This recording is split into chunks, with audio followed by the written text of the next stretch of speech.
연화는 내 딸이 아니야. 귀신의 자식이야. 저작거리 한가운데서 한 여인이 미친 듯이 외쳐대고 있었습니다. 얼굴 전체가 화상과 상처로 뒤덮여 사람인지 귀신인지 분간할 수 없는 모습이었고, 사람들은 뒤로 물러서며 비명을 질렀습니다. 여인은 제자리에서 빙빙 돌며 머리를 쥐어뜯었고, 입에서는 알아들을 수 없는 소리가 흘러나왔습니다.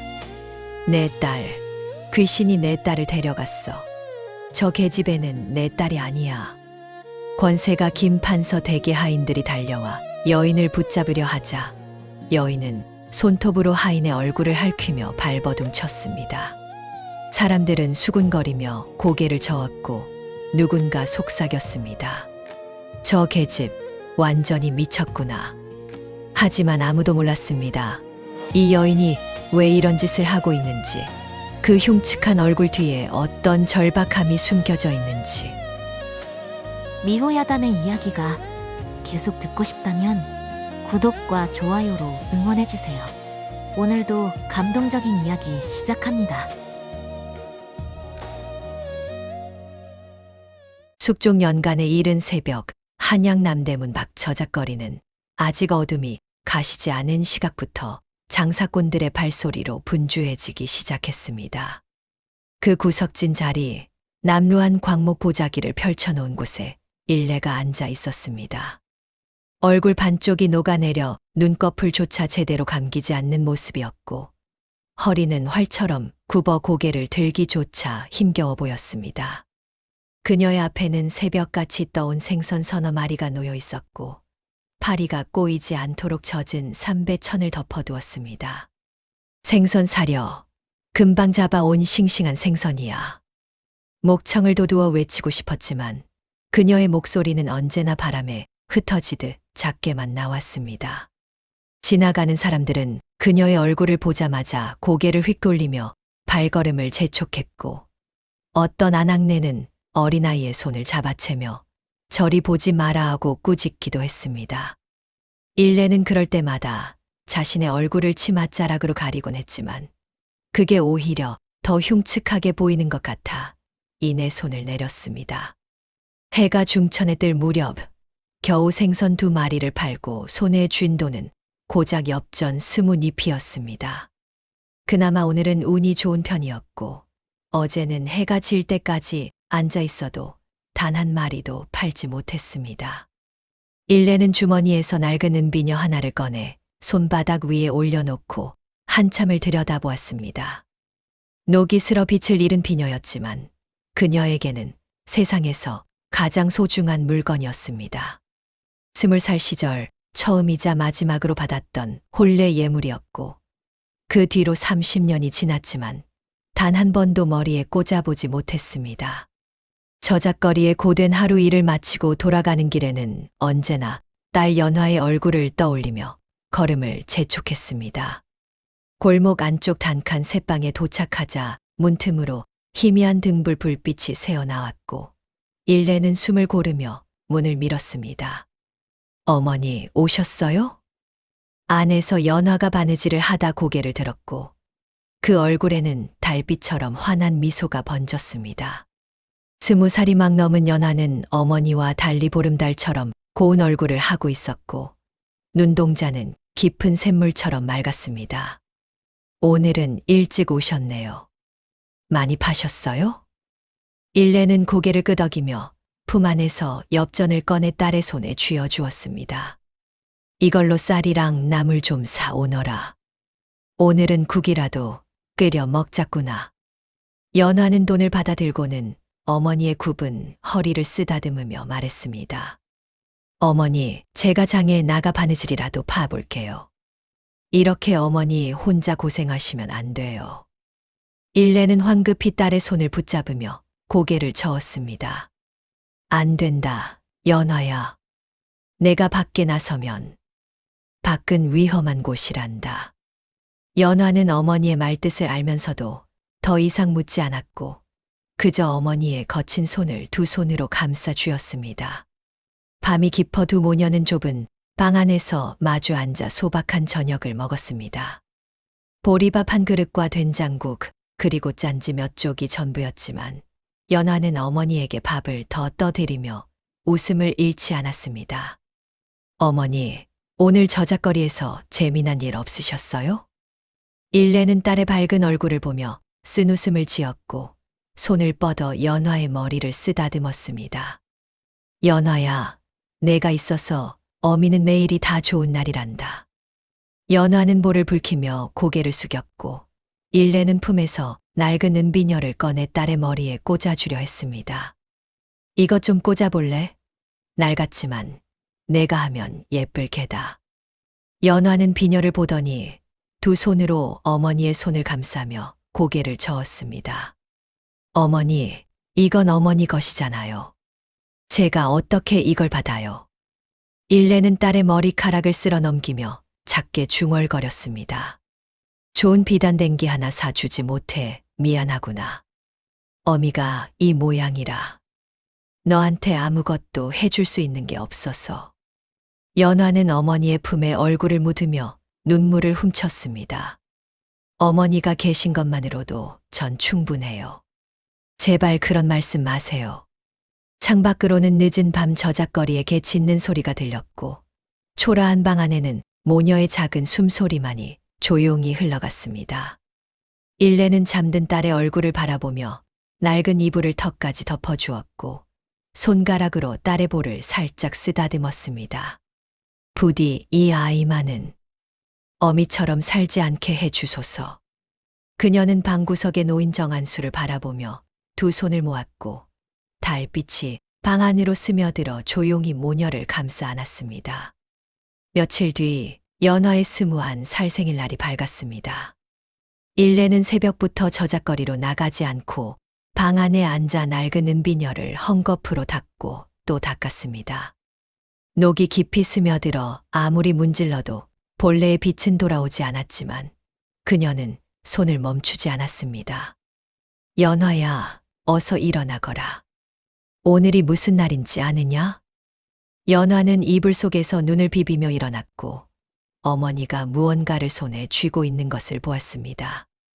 어머니, 오늘은 그냥 평범한 날이에요. 괜찮아요. 일레는 딸의 손을 잡아 자신의 앞에 앉히고는 떨리는 손으로 은비녀를 딸의 손바닥에 올려놓았습니다. 이걸 내게 주려고 30년을 간직했단다. 이제 내 것이다. 연화는 비녀를 들여다보며 고개를 저었습니다.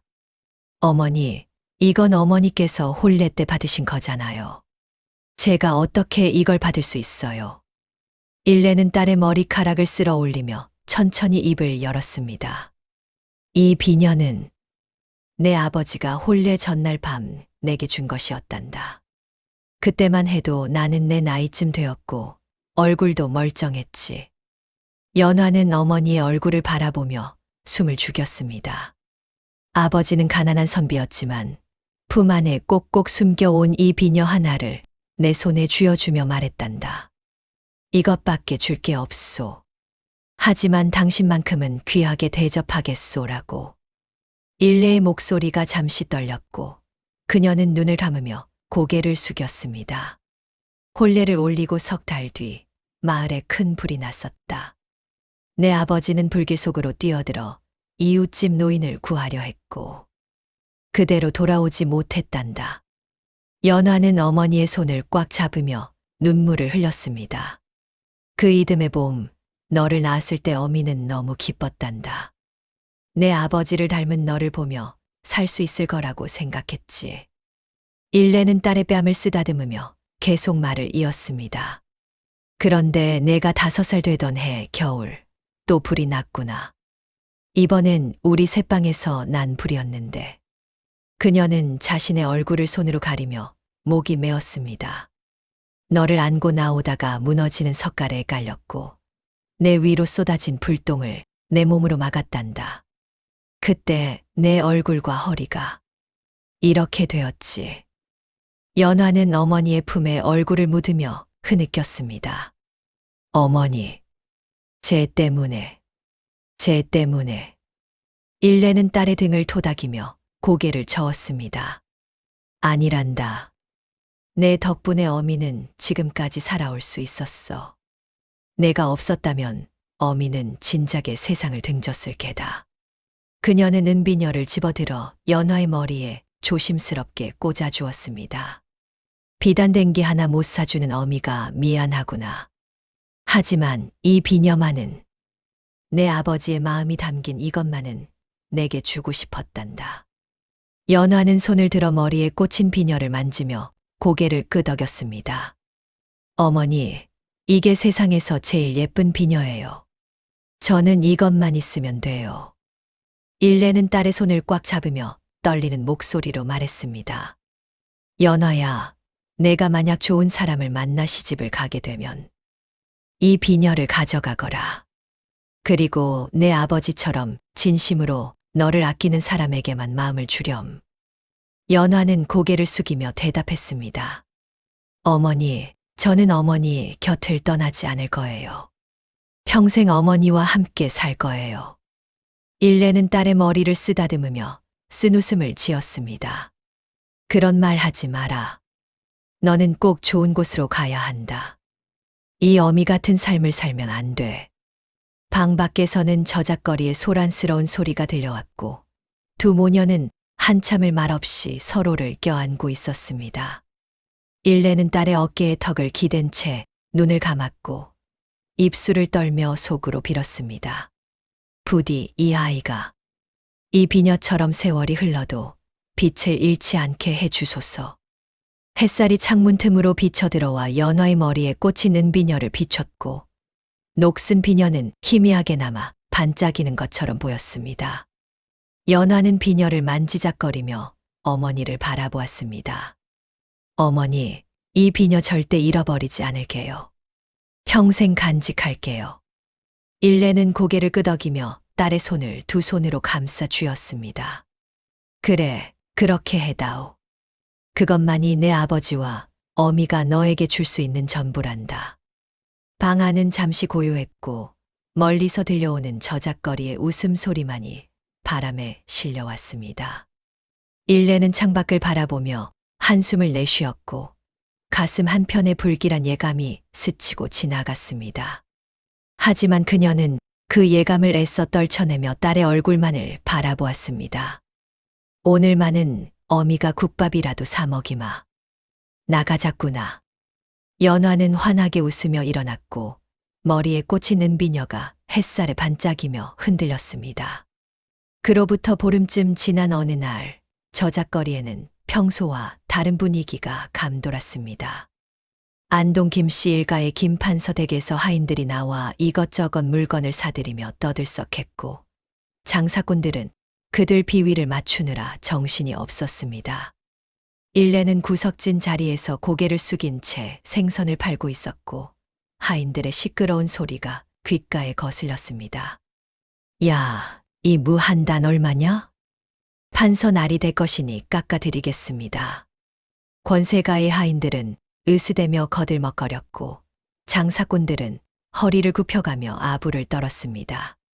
그때 하인 중 하나가 일레의 자리를 지나다가 연화가 떠온 물동이를 들고 오는 모습을 보았습니다. 연화는 머리에 은비녀를 꽂고 단정히 빗어 넘긴 머리에 햇살을 받으며 걸어오고 있었고 그 모습은 마치 그림 속에서 걸어 나온 듯 했습니다. 하인은 그 자리에 멈춰 서서 눈을 떼지 못했고 옆에 동료를 팔꿈치로 툭 쳤습니다. 야, 저기 저 계집애 좀 봐라. 어디? 어이구, 저게 사람이냐 선녀냐? 연화는 하인들의 시선을 눈치채고 황급히 고개를 숙이며 어머니 곁으로 다가왔습니다. 어머니, 물 떠왔어요. 일레는 딸의 손을 잡아 끌며 등을 돌려 앉혔고 낮은 목소리로 속삭였습니다. 고개 들지 말고 여기 앉아 있거라. 저 자들이 갈 때까지. 하지만 하인들은 이미 연화의 얼굴을 똑똑히 보았고 서로 눈짓을 주고받으며 킥킥거렸습니다. 저런 미색이 저작거리에 있다니. 저 흉측한 것이 어미라고? 아무리 봐도 안 어울려. 저 계집애 혹시 주워 키운 거 아니냐? 일레는 주먹을 불끈 쥐었지만 아무 말도 하지 못했고 딸의 어깨를 꼭 안으며 떨고 있었습니다. 하인들은 한참을 연화를 훑어보다가 짐을 들고 김판서 댁으로 돌아갔습니다. 그날 저녁 김판서의 사랑채에서는 하인들이 모여 수군거렸습니다. 날이 오늘 저작거리에서 신기한 걸 보았사옵니다. 김판서는 술잔을 들고 있다가 눈을 가늘게 뜨며 물었습니다. 신기한 것, 뭐가 그리 신기하더냐? 저작거리 구석에 얼굴 반쪽이 녹아내린 추녀가 생선을 팔고 있는데 그 딸이라는 계집애가 이 세상 사람이 아닌 듯 곱더이다. 김판서는 수염을 쓰다듬으며 흥미로운 표정을 지었습니다. 추녀가 미인을 낳았다. 그게 말이 되는 소리냐? 소인의 두 눈으로 똑똑히 보았사옵니다. 달빛 같은 얼굴의 허리는 버들 같고 목소리는 앵무새 같더이다. 김판서는 술잔을 내려놓으며 입가에 비릿한 웃음을 띄었습니다. 그래, 내 직접 확인해 봐야겠구나. 내일 저작거리에 나가는 길에 그 자리를 지나가 보아라. 하인은 허리를 굽히며 대답했습니다. 분부대로 하겠나이다. 그날 밤 일레는 잠을 이루지 못하고 뒤척였습니다. 하인들의 눈빛이 자꾸만 떠올랐고 가슴 한쪽이 서늘하게 식어가는 것 같았습니다. 연화야, 내일부터는 밖에 나가지 말거라. 어미 혼자 저작거리에 다녀올 테니. 연화는 잠결에 어머니의 목소리를 듣고 고개를 끄덕였지만 무슨 일인지는 알지 못했습니다. 이튿날 아침 김판서는 가마를 타고 저작거리를 지나가다가 일부러 속도를 늦췄습니다. 잠깐 멈춰라. 가마꾼들이 가마를 내려놓자 김판서는 발을 걸터 앉은 채 장막 사이로 저작거리를 훑어보았습니다. 일레는 여전히 구석진 자리에서 생선을 팔고 있었고 연화는 보이지 않았습니다. 김판서는 혀를 차며 중얼거렸습니다. 계집애는 어디 갔느냐? 하인이 재빨리 대답했습니다. 아마 방에 있는 듯하옵니다. 내일 다시 오시면 볼 수 있을 것이옵니다. 김판서는 코웃음을 치며 가마 안으로 들어갔습니다. 좋다. 내일 다시 오마. 그 계집애가 정령 소문만큼 곱다면 재미있는 일이 생기겠구나. 가마가 떠나간 뒤 일레는 가슴을 쓸어내리며 한숨을 내쉬었습니다. 그날 밤 마을의 노점상 노인이 일레를 찾아왔습니다. 일레야, 내 할 말이 있네. 일레는 노인을 방 안으로 들이며 차를 따라 주었습니다. 무슨 일이신지요? 노인은 한참을 망설이다가 낮은 목소리로 말했습니다. 오늘 김판서 나리 가마가 자네 자리 앞에 멈춰 섰더군. 그건 좋은 일이 아니네. 일레는 손을 떨며 차를 쏟을 뻔했고 노인은 그녀의 손을 붙잡았습니다. 김판서는 한양에서 손꼽히는 호색한 이라네. 자네 딸이 눈에 띄었다면 일이 커질 게야. 일레는 얼굴이 하얗게 질리며 입술을 깨물었습니다. 그럼 어찌해야 하나요? 노인은 고개를 저으며 한숨을 쉬었습니다. 당분간 딸을 밖에 내보내지 말게. 그리고 될 수 있으면 다른 곳으로 피하는 게 상책이네. 일레는 두 손으로 얼굴을 감싸며 눈물을 흘렸고 노인은 그저 안타까운 눈으로 그녀를 바라볼 뿐이었습니다. 방 안쪽에서 잠들어 있던 연화는 어머니의 흐느끼는 소리를 듣고 눈을 떴지만 어둠 속에서 아무 말도 하지 못했습니다. 달빛이 창문을 통해 방 안을 비췄고 일레의 그림자는 벽에 길게 드리워져 있었습니다. 다음 날 새벽 일레는 연화를 방에 남겨두고 홀로 저작거리로 나갔습니다. 하늘은 아직 어둑했고 차가운 바람이 골목을 휩쓸고 지나갔습니다. 평소보다 일찍 나온 탓에 저작거리는 한산했고 일레는 서둘러 자리를 펼쳤습니다. 그때 노점상 노인이 지팡이를 짚고 다가왔고 일레의 옆에 털썩 주저앉았습니다. 일레야, 간밤에 잠은 좀 잤나? 일레는 고개를 저으며 생선을 정리했습니다. 한숨도 못 찼습니다. 영감님 말씀이 자꾸 떠올라서요. 노인은 한숨을 길게 내쉬며 하늘을 올려다보았습니다. 내 오늘 자네에게 꼭 해야 할 이야기가 있네. 듣기 괴로운 이야기일 테지만 자네가 알아야 해. 일레는 손을 멈추고 노인을 바라보았습니다. 무슨 말씀이신지요? 노인은 주변을 둘러보더니 목소리를 낮춰 말했습니다. 10년 전 일이네. 이 저작거리에 꽃을 파는 색시가 있었지. 20 남짓한 나이에 얼굴이 복사꽃 같았어. 일레는 숨을 죽이고 노인의 이야기에 귀를 기울였습니다. 그 색시도 호러미를 모시고 살았는데 하루는 김 판서 대카인들이 찾아왔다네. 판서 나리께서 색시를 첩으로 들이시겠다며. 노인의 목소리가 떨렸고 그는 잠시 말을 멈췄습니다. 색시는 거절했지. 이미 혼처가 정해진 몸이라고. 그러자 며칠 뒤 색시의 호러미가 관가에 끌려갔네. 일레는 가슴이 철렁 내려앉는 것을 느꼈고 손에 든 생선이 떨어질 뻔했습니다. 죄목은 세금을 내지 않았다는 것이었지만 모두가 알고 있었네. 그건 김 판서가 꾸민 일이라는 걸. 노인은 눈을 감으며 고개를 저었습니다. 색시는 어미를 구하기 위해 결국 김 판서 댁으로 들어갔네. 하지만 석 달도 못 되어 한강에서 시신으로 떠올랐지. 일레는 두 손으로 입을 막으며 눈물을 흘렸습니다. 사람들은 스스로 몸을 던졌다고 했지만 누가 알겠나. 그 안에서 무슨 일이 있었는지. 노인은 일레의 어깨를 두드리며 말을 이었습니다. 그게 끝이 아니었네. 색시의 호러미는 딸의 죽음을 알고 미쳐버렸고 거리를 헤매다가 얼어 죽었지. 일레는 온몸이 얼어붙는 것 같았고 입술이 바들바들 떨렸습니다. 영감님, 그럼 저는, 제 딸은, 노인은 일레의 손을 꽉 잡았습니다. 자네 딸이 아무리 곱다 한들 김 판서 같은 자의 눈에 띄면 재앙이 될 뿐이네. 꽃이 아무리 아름다워도 꺾이면 그만이야. 일레는 고개를 떨구며 흐느꼈고 노인은 그녀의 등을 쓰다듬었습니다. 내게 말해보게. 혹시 연화를 피신시킬 곳이 있나? 일레는 고개를 저었습니다. 친척도 없고 갈 곳이 없습니다. 저희 모녀가 의지할 곳은 이 단칸방뿐입니다. 노인은 긴 한숨을 내쉬었습니다. 그렇다면 연화를 한동안 절대 밖에 내보내지 말게. 그리고 혹시 김 판서 댁에서 사람이 오면 연화가 병이 들었다고 하게.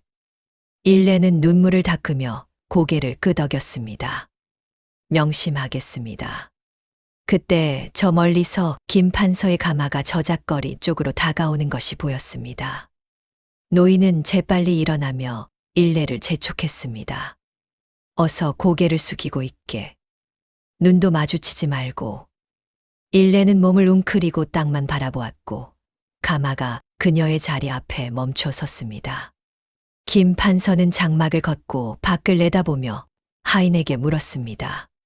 저 추녀가 어제 그 계집애의 어미냐? 그러하옵니다. 나리.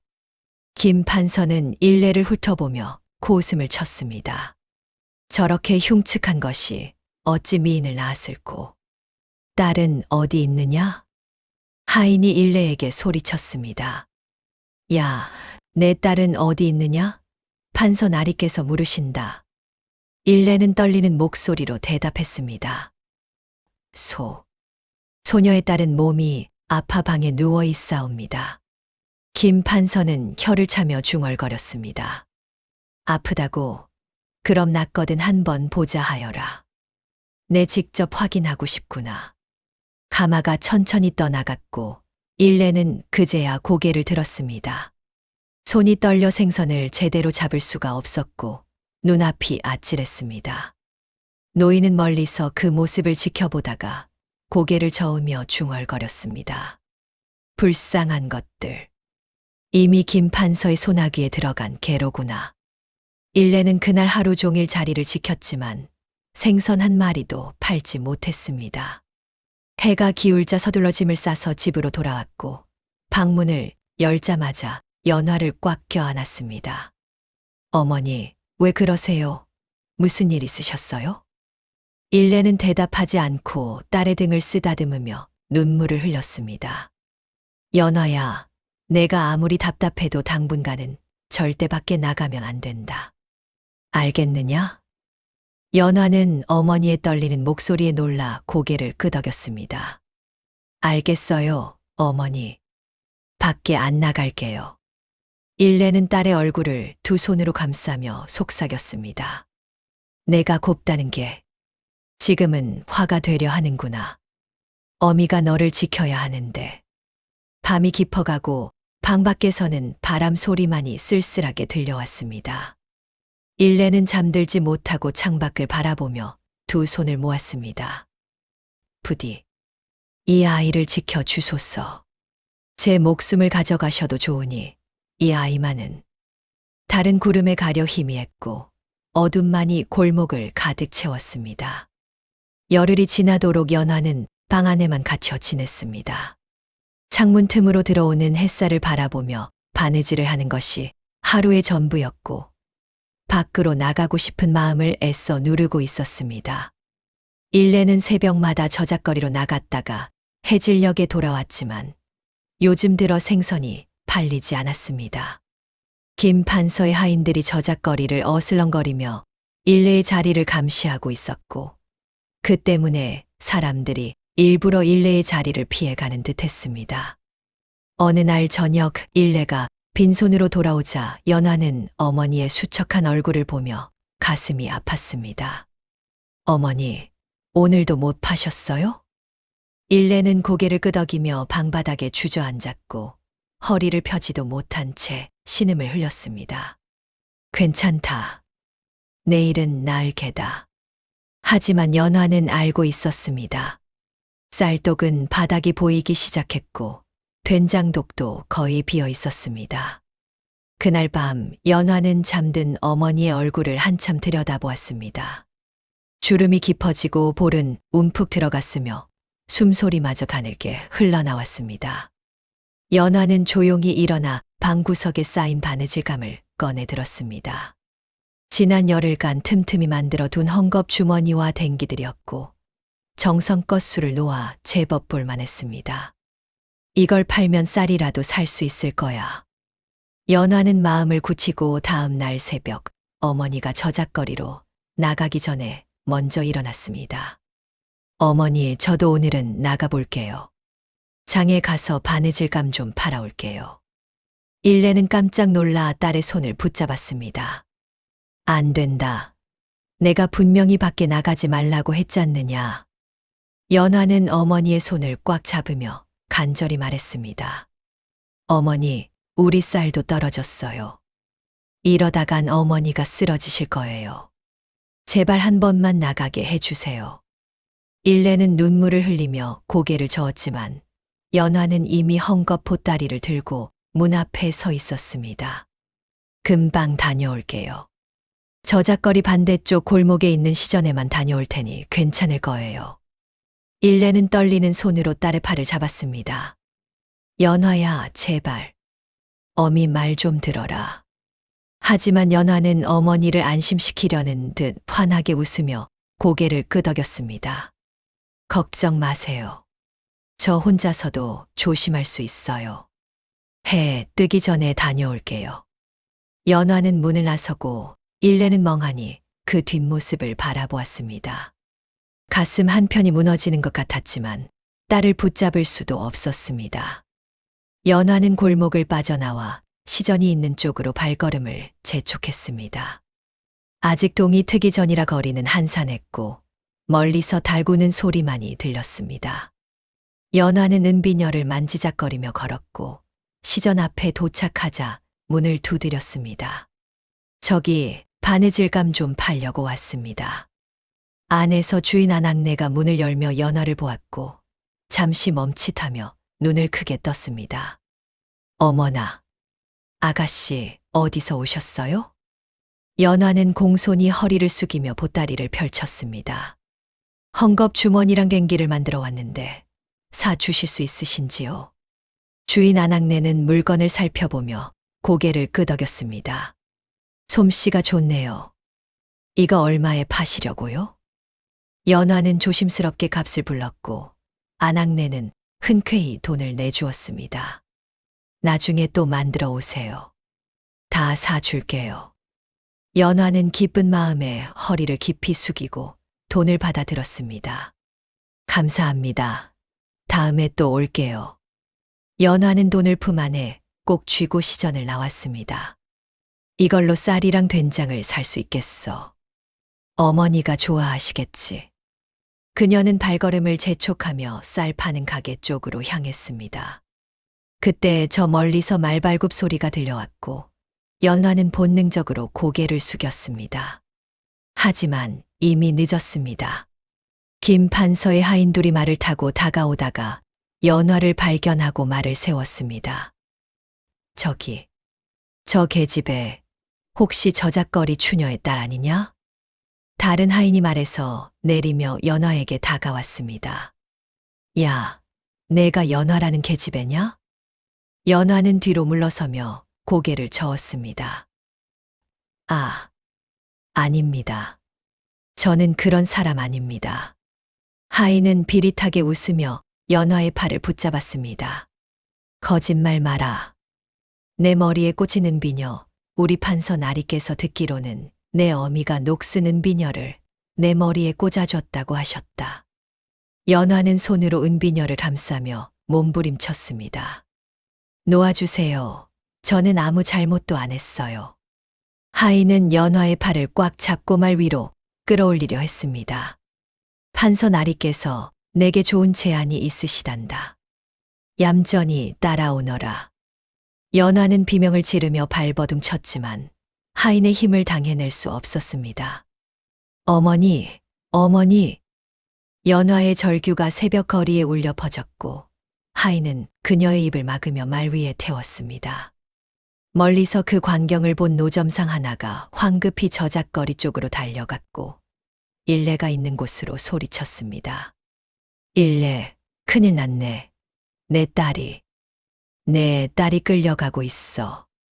일레는 생선을 집던 손을 멈추고 일어섰습니다. 온몸에 피가 거꾸로 솟구치는 것 같았고 다리에 힘이 풀려 그 자리에 주저앉을 뻔했습니다. 뭐라고요? 일레는 비틀거리며 일어나 달리기 시작했습니다. 굽은 허리와 불편한 다리에도 불구하고 그녀는 미친 듯이 골목을 빠져나갔습니다. 연화야, 연화야. 하지만 이미 말은 저 멀리 사라지고 있었고 연화의 목소리는 들리지 않았습니다. 일레는 그 자리에 무릎을 꿇고 땅을 치며 울부짖었습니다. 내 딸을 돌려놔, 제발. 지나가는 사람들은 그저 고개를 저으며 지나쳤고 아무도 그녀를 돕지 않았습니다. 일레는 하늘을 올려다보며 절규했습니다. 왜 제 딸을 데려가십니까? 차라리 저를 데려가시지. 아침 해가 떠올랐지만 일레의 세상은 이미 어둠에 잠겨 있었습니다. 연화는 김 판서 댁의 높은 담장 안으로 끌려 들어갔습니다. 사랑채 앞마당에 내려진 그녀는 두 하인에게 팔을 붙잡힌 채 꿇어앉혀졌고 눈물로 범벅이 된 얼굴로 고개를 들지 못했습니다. 날이 데려왔습니다. 김 판서는 사랑채 마루에 앉아 담뱃대를 피우며 연화를 내려다보았습니다. 소문대로 달빛 같은 얼굴이로구나. 고개를 들어보거라.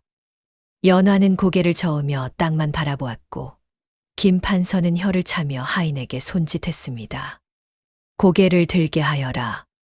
하인이 연화의 턱을 잡아 억지로 들어 올렸고 연화는 눈을 질끈 감으며 몸을 떨었습니다. 김 판서는 만족스러운 듯 고개를 끄덕이며 웃었습니다. 좋아. 내 첩으로 드리기에 부족함이 없구나. 연화는 눈물을 흘리며 떨리는 목소리로 말했습니다. 나리, 소녀는 아직 혼처도 정해지지 않은 몸입니다. 제발 돌려보내 주십시오. 김 판서는 비웃으며 담뱃대를 툭 털었습니다. 혼처, 저작거리 추녀의 딸이 무슨 혼처가 있겠느냐. 내가 너를 거두어 주는 것이 내 복이다. 연화는 고개를 저으며 울부짖었습니다. 소녀는 싫습니다. 제발 어머니께 돌려보내 주십시오. 김 판서의 얼굴이 굳어졌고 그는 차갑게 말했습니다. 내가 선택할 일이 아니다. 이미 내 어미는 내게 큰 빚을 지고 있으니. 연화는 고개를 번쩍 들며 외쳤습니다. 빚이요. 저희 모녀가 나리께 무슨 빚을 졌단 말입니까? 김 판서는 하인에게 손짓하여 문서 하나를 가져오게 했습니다. 여기 있다. 내 어미가 작년에 내 곳간에서 쌀 20섬을 빌려갔다는 증서가. 연화는 문서를 보며 고개를 저었습니다. 그럴 리 없습니다. 저희 어머니는 쌀 20섬을 빌린 적이 없습니다. 김 판서는 코웃음을 치며 말했습니다. 여기 도장이 찍혀 있지 않느냐. 내 어미의 이름으로. 연화는 문서를 가까이 보았지만 글을 제대로 읽지 못하는 그녀로서는 진위를 가릴 수가 없었습니다. 이건 거짓입니다. 김 판서는 문서를 빼앗으며 차갑게 말했습니다. 거짓이든 아니든 관가에 이 문서가 제출되면 내 어미는 빚을 갚아야 한다. 쌀 20섬이면 돈으로 치면 100냥이 넘는 금액이지.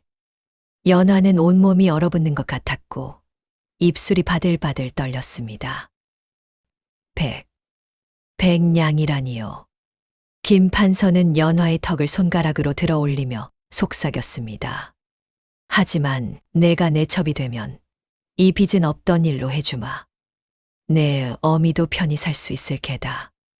연화는 그의 손을 뿌리치며 뒤로 물러섰습니다. 저는 절대 그럴 수 없습니다. 김 판서는 얼굴을 찌푸리며 손을 휘둘러 하인들을 불렀습니다. 저 계집애를 안채의 별당에 가두어라.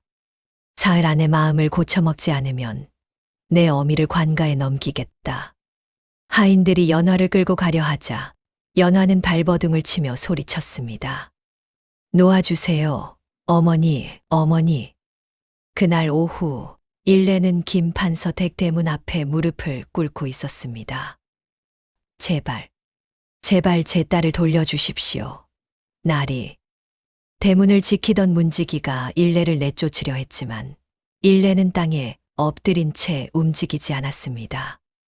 내 딸은 아무 잘못도 없는 아이입니다. 제발 돌려보내 주십시오.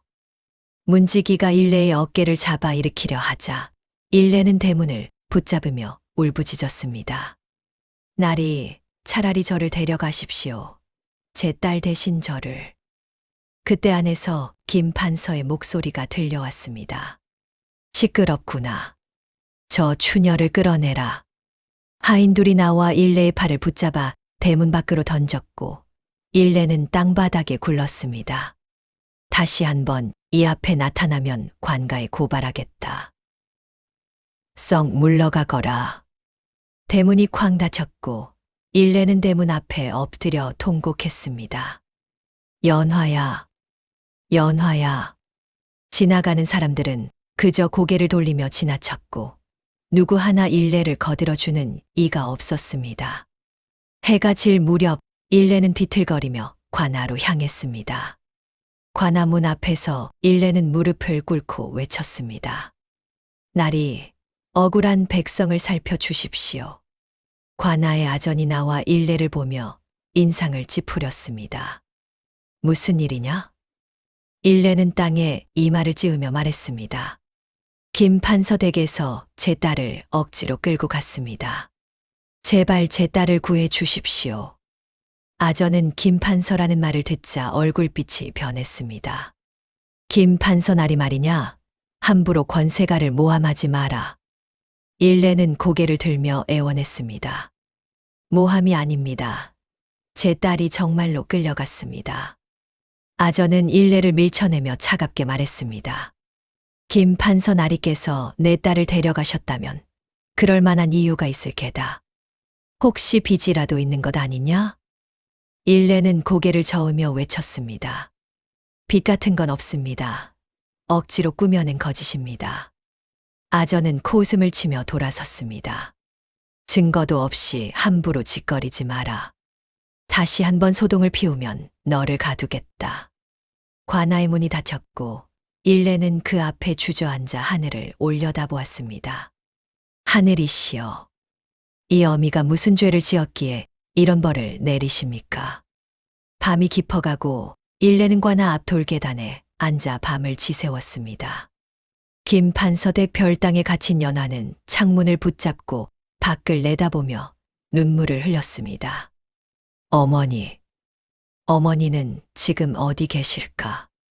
밤하늘의 달은 희미하게 구름에 가려 있었고 연화의 눈물은 끝없이 흘러내렸습니다. 이튿날 아침 일레는 관아 앞 돌계단에서 밤을 지새우고 눈을 떴습니다. 온몸이 얼어붙은 듯 차갑고 굳어 있었지만 그녀는 다시 관아 문을 두드렸습니다. 나리, 제발 한 번만 들어주십시오. 아전이 나와 일레를 보더니 인상을 찌푸렸습니다. 아직도 여기 있었느냐? 어서 물러가지 않으면 곤장을 치겠다. 일레는 고개를 숙이며 떨리는 목소리로 말했습니다. 곤장을 쳐 주십시오. 대신 제 딸을 풀어 주십시오. 아전은 어이없다는 듯 웃었습니다. 내가 미쳤느냐? 죄도 없는데 매를 맞겠다고? 일레는 땅에 이마를 찌우며 울부짖었습니다. 김판서 나리께서 제게 빚이 있다 하시니 그 빚 때문에 제가 벌을 받겠습니다. 대신 제 딸만은 보내주십시오. 아전은 고개를 저으며 일레를 밀쳐냈습니다. 관아에서 할 일이 아니다. 김판서 댁에 가서 직접 빌어라. 일레는 비틀거리며 일어나 다시 김판서 댁으로 향했습니다. 대문 앞에 도착한 일레는 땅에 무릎을 꿇고 이마를 찢기 시작했습니다. 나리, 제발 이 늙은 종년의 말씀을 들어주십시오. 대문이 열리고 하인이 나와 일레를 내려다보았습니다. 또 왔느냐? 판서 나리께서 다시는 오지 말라 하셨다. 일레는 하인의 발을 붙잡으며 애원했습니다. 제 딸 대신 저를 데려가 주십시오. 제가 나리의 종이 되겠습니다. 평생 종으로 살겠습니다. 하인은 일레의 손을 뿌리치며 코웃음을 쳤습니다. 내 같은 추녀를 누가 종으로 쓰겠느냐? 썩 물러가지 못할까? 그때 안에서 김판서의 목소리가 들려왔습니다. 무슨 소동이냐? 하인이 안으로 들어가 보고하자 김판서가 직접 마루에 나와 일레를 내려다보았습니다. 내가 그 추녀로구나. 아직도 포기하지 않았느냐? 일레는 땅에 이마를 찌우며 절규했습니다. 나리, 제발 제 딸을 돌려보내 주십시오. 제가 무엇이든 하겠습니다. 김판서는 담뱃대를 피우며 냉소를 지었습니다. 무엇이든 하겠다고? 그럼 100냥을 가져와라. 그러면 딸을 돌려주마. 일레는 눈물을 흘리며 고개를 저었습니다. 저희는 그런 돈이 없습니다. 제발 다른 것으로. 김판서는 손을 저으며 말을 끊었습니다. 돈이 없으면 딸을 내놓는 수밖에. 내 딸이 내 첩이 되면 빚은 없던 일로 하겠다. 일레는 땅을 치며 울부짖었습니다. 그럴 수는 없습니다. 제 딸은 아직 어린아이입니다. 김판서는 비웃으며 고개를 돌렸습니다. 그럼 내 딸은 평생 이 댁의 종이 될 것이다. 빚을 갚을 때까지. 일레는 온몸이 떨리며 마지막 용기를 냈습니다. 나리, 그럼 제게 벌을 내려주십시오. 제가 그 빚을 진 것이니 제가 벌을 받겠습니다. 김판서는 흥미로운 표정으로 일레를 바라보았습니다. 벌을 받겠다고? 곤장을 맞겠다는 소리냐? 일레는 고개를 끄덕이며 대답했습니다. 그렇습니다. 제게 곤장을 쳐 주십시오. 대신 제 딸을 풀어 주십시오. 김판서는 잠시 생각하더니 하인에게 손짓했습니다. 좋다. 그럼 내가 곤장 30대를 맞아라. 그러면 딸을 하룻밤 쉬게 해주마. 일레는 얼른 고개를 숙이며 말했습니다. 감사합니다. 나리, 감사합니다. 하인들이 일레를 마당으로 끌고 들어갔고 형틀 앞에 무릎 꿇렸습니다. 엎드려라. 일레는 땅에 엎드렸고 하인이 곤장을 들어 올렸습니다. 첫 번째 곤장이 일레의 등에 내리쳤고 그녀는 신음을 삼키며 이를 악물었습니다. 두 번째, 세 번째 곤장이 계속 내려쳤고 일레의 등에서는 피가 배어 나오기 시작했습니다. 10대를 맞았을 때 일레는 정신이 흐릿해졌지만 입술을 깨물며 버텼습니다. 연화야, 어미가 너를 꼭 구해내마. 20대를 맞았을 때 일레는 땅에 얼굴을 묻고 쓰러졌습니다. 하인은 곤장을 멈추고 김 판서를 돌아보았습니다. 날이 저 계집이 기절했습니다. 김 판서는 코웃음을 치며 손을 저었습니다. 그만두어라. 밖에 내던져라. 하인들이 일레를 끌어 대문 밖에 내던졌고 일레는 땅바닥에 쓰러진 채 움직이지 않았습니다. 지나가던 노점상 노인이 일레를 발견하고 급히 달려왔습니다. 일레야, 정신 차려. 노인은 일레를 업고 그녀의 단칸방으로 데려갔습니다. 방 안에 일레를 눕히고 등을 살펴본 노인은 한숨을 내쉬었습니다. 이 불쌍한 것. 이게 무슨 꼴이냐. 일레의 등은 피로 범벅이 되어 있었고 곤장 자국이 시퍼렇게 멍들어 있었습니다. 노인은 찬물에 헝겊을 적셔 일레의 등을 닦아주었습니다. 한참 뒤 일레가 신음을 내며 눈을 떴습니다. 연화. 노인은 일레의 손을 잡으며 눈물을 흘렸습니다. 일레야, 이러다 자네가 죽겠네. 그만 포기하게. 일레는 고개를 저으며 몸을 일으키려 했습니다. 안 됩니다. 제 딸을 구해야 합니다. 하지만 몸에 힘이 하나도 없었고 일레는 다시 쓰러졌습니다. 노인은 일레의 이마에 젖은 수건을 올려주며 중얼거렸습니다. 이 일을 어찌해야 하나. 그날 밤 일레는 열에 들떠 헛소리를 했습니다. 연화야, 어미가 간다. 조금만 기다려라. 김 판서댁 별당에 갇힌 연화는 창밖을 바라보며 눈물을 흘렸습니다. 어머니는 무사하신가요? 달빛이 별당 안으로 스며들었지만 연화의 가슴은 어둠으로 가득했습니다. 사흘이 지났습니다. 일레는 여전히 몸을 가누지 못한 채 방 안에 누워 있었고 등의 상처는 아물기는커녕 골마서 고름이 흘러나왔습니다. 노점상 노인이 매일 찾아와 약초를 다려 먹이고 상처를 닦아주었지만 일레의 얼굴은 날로 수척해져 갔습니다. 일레야, 이러다 정말 죽겠네. 약이라도 좀 먹게. 일레는 고개를 저으며 눈물을 흘렸습니다. 약 먹을 돈도 없습니다. 그냥 이대로 죽는 게 나을지도 모릅니다. 노인은 일레의 손을 꽉 잡으며 말했습니다. 그런 소리 하지 말게. 자네 딸이 돌아오면 어쩌려고. 일레는 천장을 바라보며 한숨을 내쉬었습니다. 제 딸은 이미 돌아오지 못할 것 같습니다.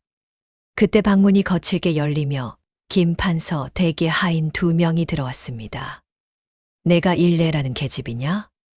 일레는 놀라 몸을 일으키려 했지만 등의 통증에 신음만 흘렀습니다.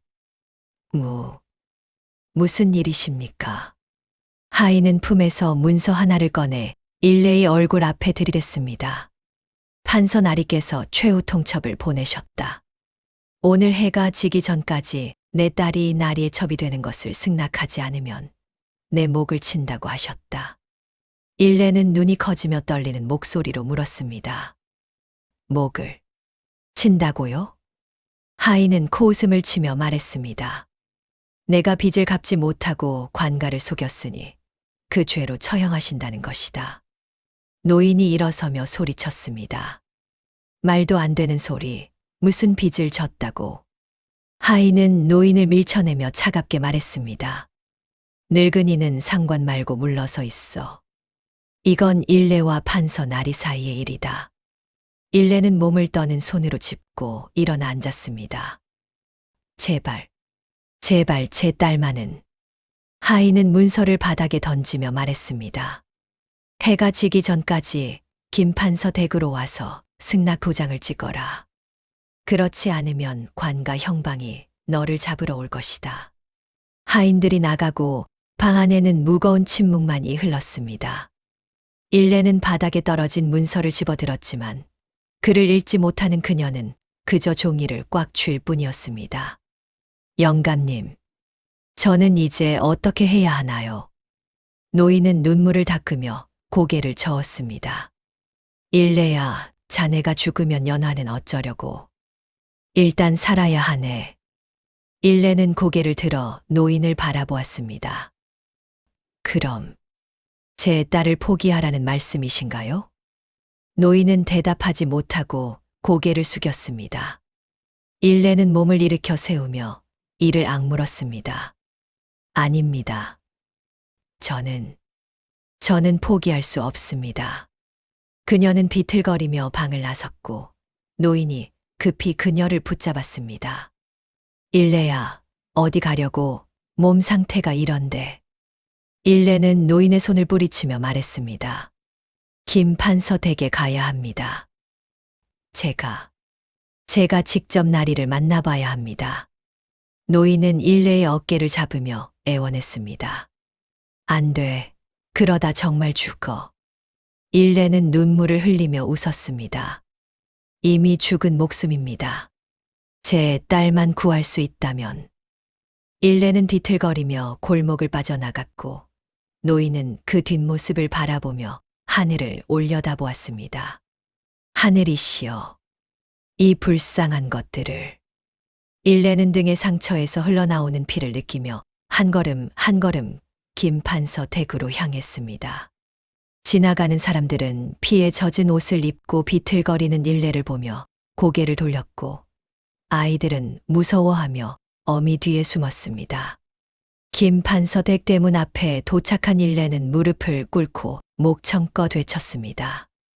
나리, 일레가 왔습니다. 제발 한 번만 만나 주십시오.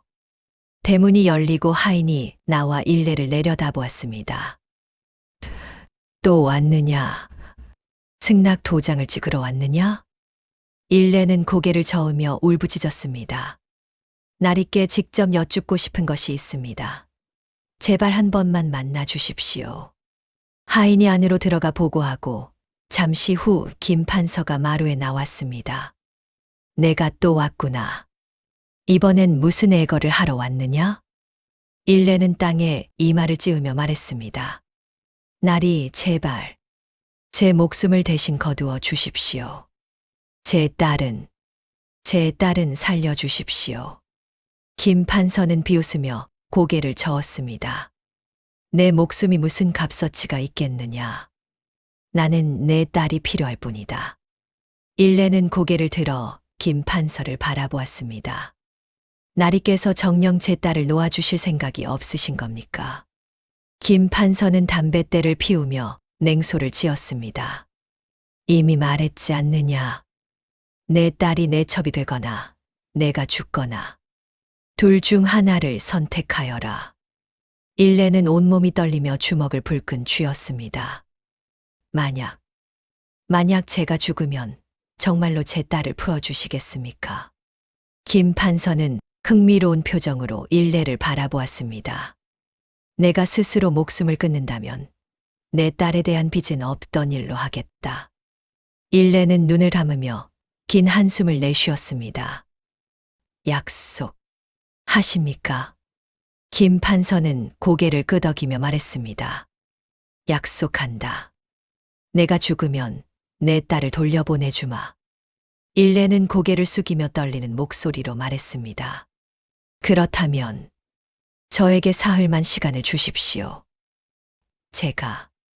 제가 준비할 것이 있습니다. 김판서는 손을 저으며 말했습니다. 사흘은 안 된다. 하루다. 내일 해가 지기 전까지 결정하여라. 일레는 땅에 이마를 찌우며 대답했습니다. 감사합니다. 나리. 감사합니다. 일레는 비틀거리며 일어나 대문을 나섰고 하인들은 그 뒷모습을 바라보며 수군거렸습니다. 저 계집 정말 죽을 생각인가 보네. 제 딸 하나 살리자고 목숨을 버린다니 어리석은 것. 일레는 골목을 걸으며 하늘을 올려다보았습니다. 해는 서쪽으로 기울고 있었고 일레에게 남은 시간은 하루뿐이었습니다. 연화야, 어미는 이제 무엇을 해야 하는지 알 것 같구나. 일레는 방으로 돌아와 문을 닫고 방구석에 놓인 거울 조각을 집어들었습니다.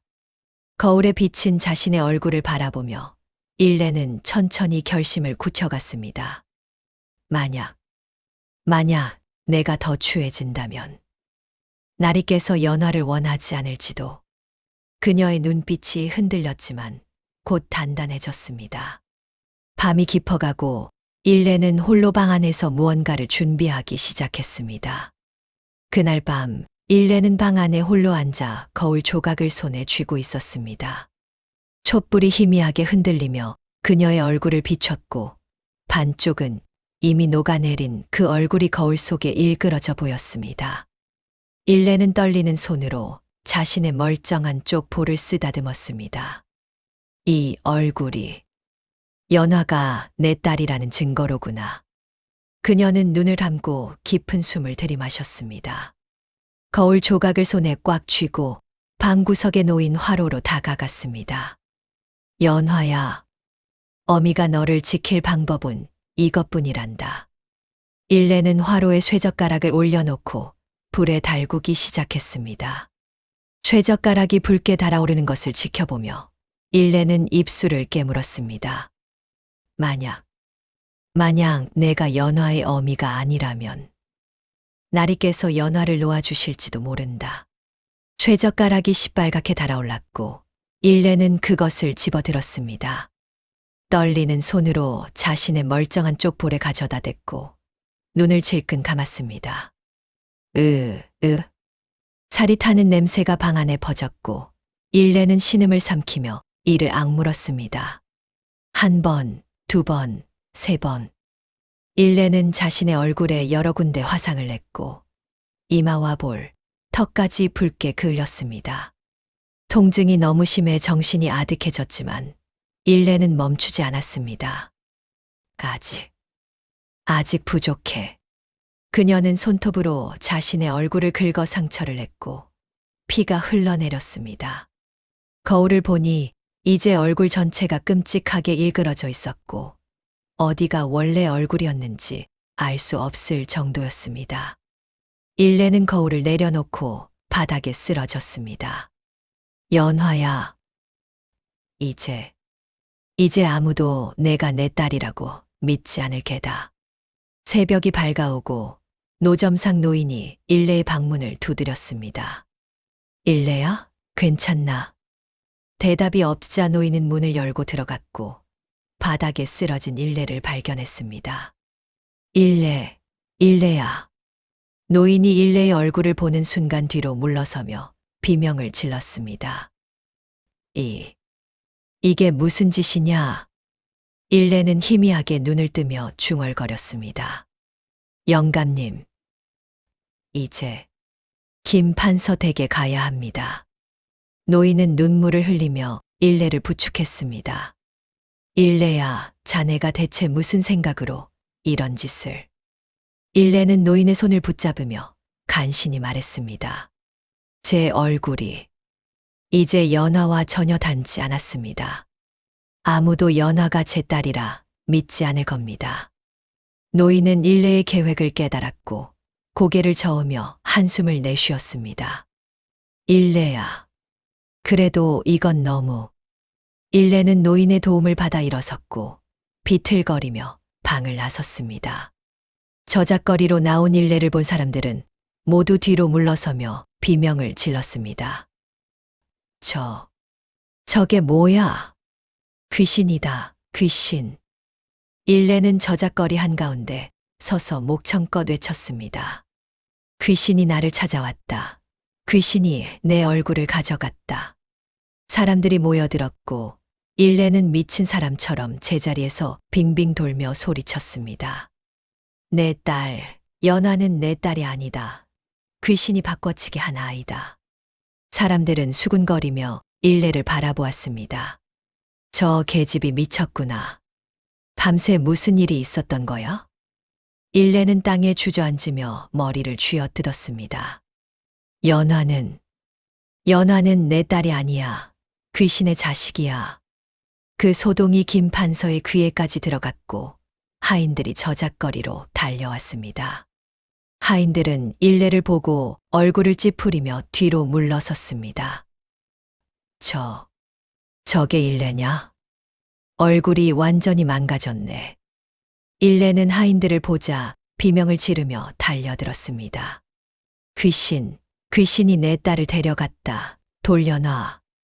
하인들이 일레를 붙잡으려 하자 일레는 손톱으로 하인의 얼굴을 핥히며 발버둥 쳤습니다. 내 딸은 귀신의 자식이야. 나는 저 계집애의 어미가 아니야. 사람들은 그 광경을 보며 수군거렸습니다. 정말 미친 게 분명해. 연화가 저 계집의 딸이 아니라니 무슨 소리야. 하인들은 일레를 끌고 김 판서 댁으로 향했습니다. 김 판서는 마루에 앉아 일레를 내려다보았고 그녀의 참혹한 얼굴을 보자 얼굴을 찌푸렸습니다. 이게 무슨 꼴이냐? 일레는 김 판서 앞에 무릎을 꿇고 외쳤습니다. 나리, 저는 연화의 어미가 아닙니다. 귀신이 제 딸을 데려가고 저 계집애를 남겨놓았습니다. 김 판서는 담뱃대를 툭 털며 비웃었습니다. 내가 미쳤구나. 밤새 무슨 짓을 한 게냐? 일레는 고개를 저으며 계속 외쳤습니다. 저는 미치지 않았습니다. 연화는 제 딸이 아닙니다. 제게는 딸이 없습니다. 김 판서는 한참을 일레를 바라보다가 하인에게 손짓했습니다. 연화를 데려와라. 잠시 후 연화가 끌려 나왔고 일레를 보는 순간 비명을 질렀습니다. 어머니. 일레는 연화를 보자 눈을 질끈 감으며 고개를 저었습니다. 나는 내 어미가 아니다. 나는 너를 모른다. 연화는 울며 일레에게 달려가려 했지만 하인들이 붙잡았습니다. 어머니, 왜 그런 말씀을 하세요? 제가 연화예요. 일레는 귀를 막으며 소리쳤습니다. 아니다. 너는 귀신의 자식이다. 나는 내 어미가 아니야. 김 판서는 그 광경을 지켜보며 코웃음을 쳤습니다. 저 계집이 완전히 미쳤구나. 제 딸까지 부정하다니. 일레는 김 판서를 올려다보며 떨리는 목소리로 말했습니다. 나리, 저는 연화와 아무 관계가 없습니다. 제게는 빚도 없고 저 계집애와도 상관이 없습니다. 김 판서는 잠시 생각하더니 하인에게 말했습니다. 저 미친 계집을 내쫓아라. 그리고 연화는 일단 별당에 다시 가두어 두어라. 일레는 땅에 이마를 찌우며 외쳤습니다. 감사합니다. 나리, 감사합니다. 하인들이 일레를 끌어내려 하자 연화가 울부짖었습니다. 어머니, 저예요. 연화예요. 왜 그러세요? 일레는 연화를 보지 않으려 고개를 돌렸지만 눈물이 볼을 타고 흘러내렸습니다. 나는 내 어미가 아니란다. 일레는 대문 밖으로 내던져졌고 연화의 울음소리가 담장 너머로 들려왔습니다. 일레는 땅에 쓰러진 채 하늘을 올려다보았습니다. 연화야, 미안하다. 어미가 너를 지키는 방법은 이것뿐이었단다. 저작거리 사람들은 일레를 보며 고개를 저었습니다. 불쌍한 것, 완전히 미쳐버렸네. 딸까지 부정하다니 정말 귀신이 들린 게 아닐까. 일레는 뒤틀거리며 일어나 골목을 사라졌고 그 뒷모습은 귀신처럼 흔들렸습니다. 며칠이 지나고 저작거리에는 일레에 대한 소문이 퍼졌습니다. 들었어. 저 추녀가 완전히 미쳐서 제 딸도 알아보지 못한대. 밤새 귀신이 들렸다나 뭐라나 얼굴을 스스로 망가뜨렸다던데. 사람들은 수군거렸지만 진실을 말하는 이는 아무도 없었습니다. 노점상 노인만이 일레의 방을 찾아가 문을 두드렸습니다. 일레야, 나야. 문 좀 열어주게. 한참 만에 문이 열렸고 얼굴 전체가 화상과 상처로 뒤덮인 일레가 나타났습니다. 노인은 가슴이 미어지는 듯했지만 애써 평온한 표정을 지으며 방 안으로 들어갔습니다. 자네 소문이 온 저작거리에 퍼졌네. 김 판서 댁에서 미친 짓을 했다고. 일레는 벽에 기대어 앉으며 작게 웃었습니다. 미친 짓. 맞습니다. 저는 미쳤습니다. 노인은 일레의 손을 잡으며 눈물을 흘렸습니다. 일레야, 자네가 왜 그랬는지 나는 알겠네. 하지만 일레는 노인의 말을 끊으며 고개를 저었습니다. 영감님, 제발 다른 사람들에게는 말하지 마십시오. 제가 연화의 어미가 아니라는 것을 모두가 믿어야 합니다. 노인은 고개를 끄덕이며 한숨을 내쉬었습니다. 알겠네. 하지만 김 판서가 과연 자네 말을 믿을까? 일레는 창밖을 바라보며 중얼거렸습니다. 믿지 않더라도 적어도 의심은 할 겁니다. 그것만으로도 충분합니다. 그날 오후 저작거리에 김 판서 댁의 하인들이 다시 나타났습니다. 하인들은 장사꾼들을 모아놓고 큰 소리로 외쳤습니다. 들어라, 판서 나리께서 이르시기를 일레라는 계집이 미쳐서 헛소리를 짓거리고 있으니 누구든 그 계집의 말을 믿는 자는 역시 미친 것으로 간주하겠다 하셨다. 사람들은 고개를 숙이며 대답했습니다. 알겠습니다. 하인은 계속해서 말했습니다. 그리고 연화라는 계집애는 빚을 갚기 위해 판서 댁의 종이 되었으니 이는 정당한 일이다.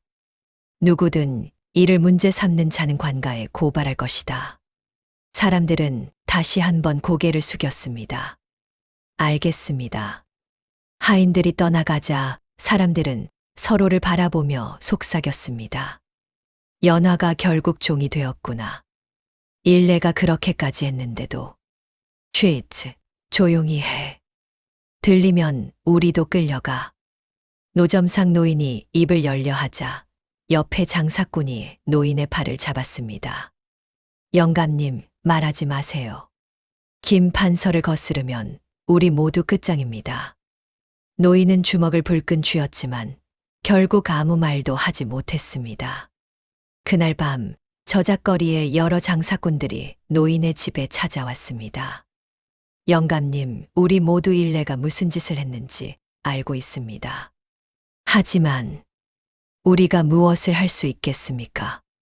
노인은 그들을 바라보며 고개를 저었습니다. 알고 있으면서 침묵하는 것이 죄가 아니겠나? 한 장사꾼이 고개를 숙이며 대답했습니다. 저희도 가족이 있습니다. 김 판서에게 밉보이면 저희 식구들이 어떻게 됩니까? 다른 장사꾼도 거들었습니다. 일레의 희생을 헛되게 하고 싶지 않습니다.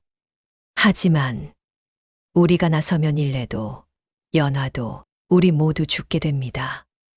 노인은 눈물을 닦으며 한숨을 내쉬었습니다. 그럼 우리는 그저 보고만 있어야 하는 건가? 사람들은 침묵했고 방 안에는 무거운 공기만이 흘렀습니다. 한참 뒤 한 장사꾼이 조심스럽게 말했습니다. 우리가 할 수 있는 일은 일레에게 음식이라도 갖다 주는 것뿐입니다. 다른 이들도 고개를 끄덕였습니다.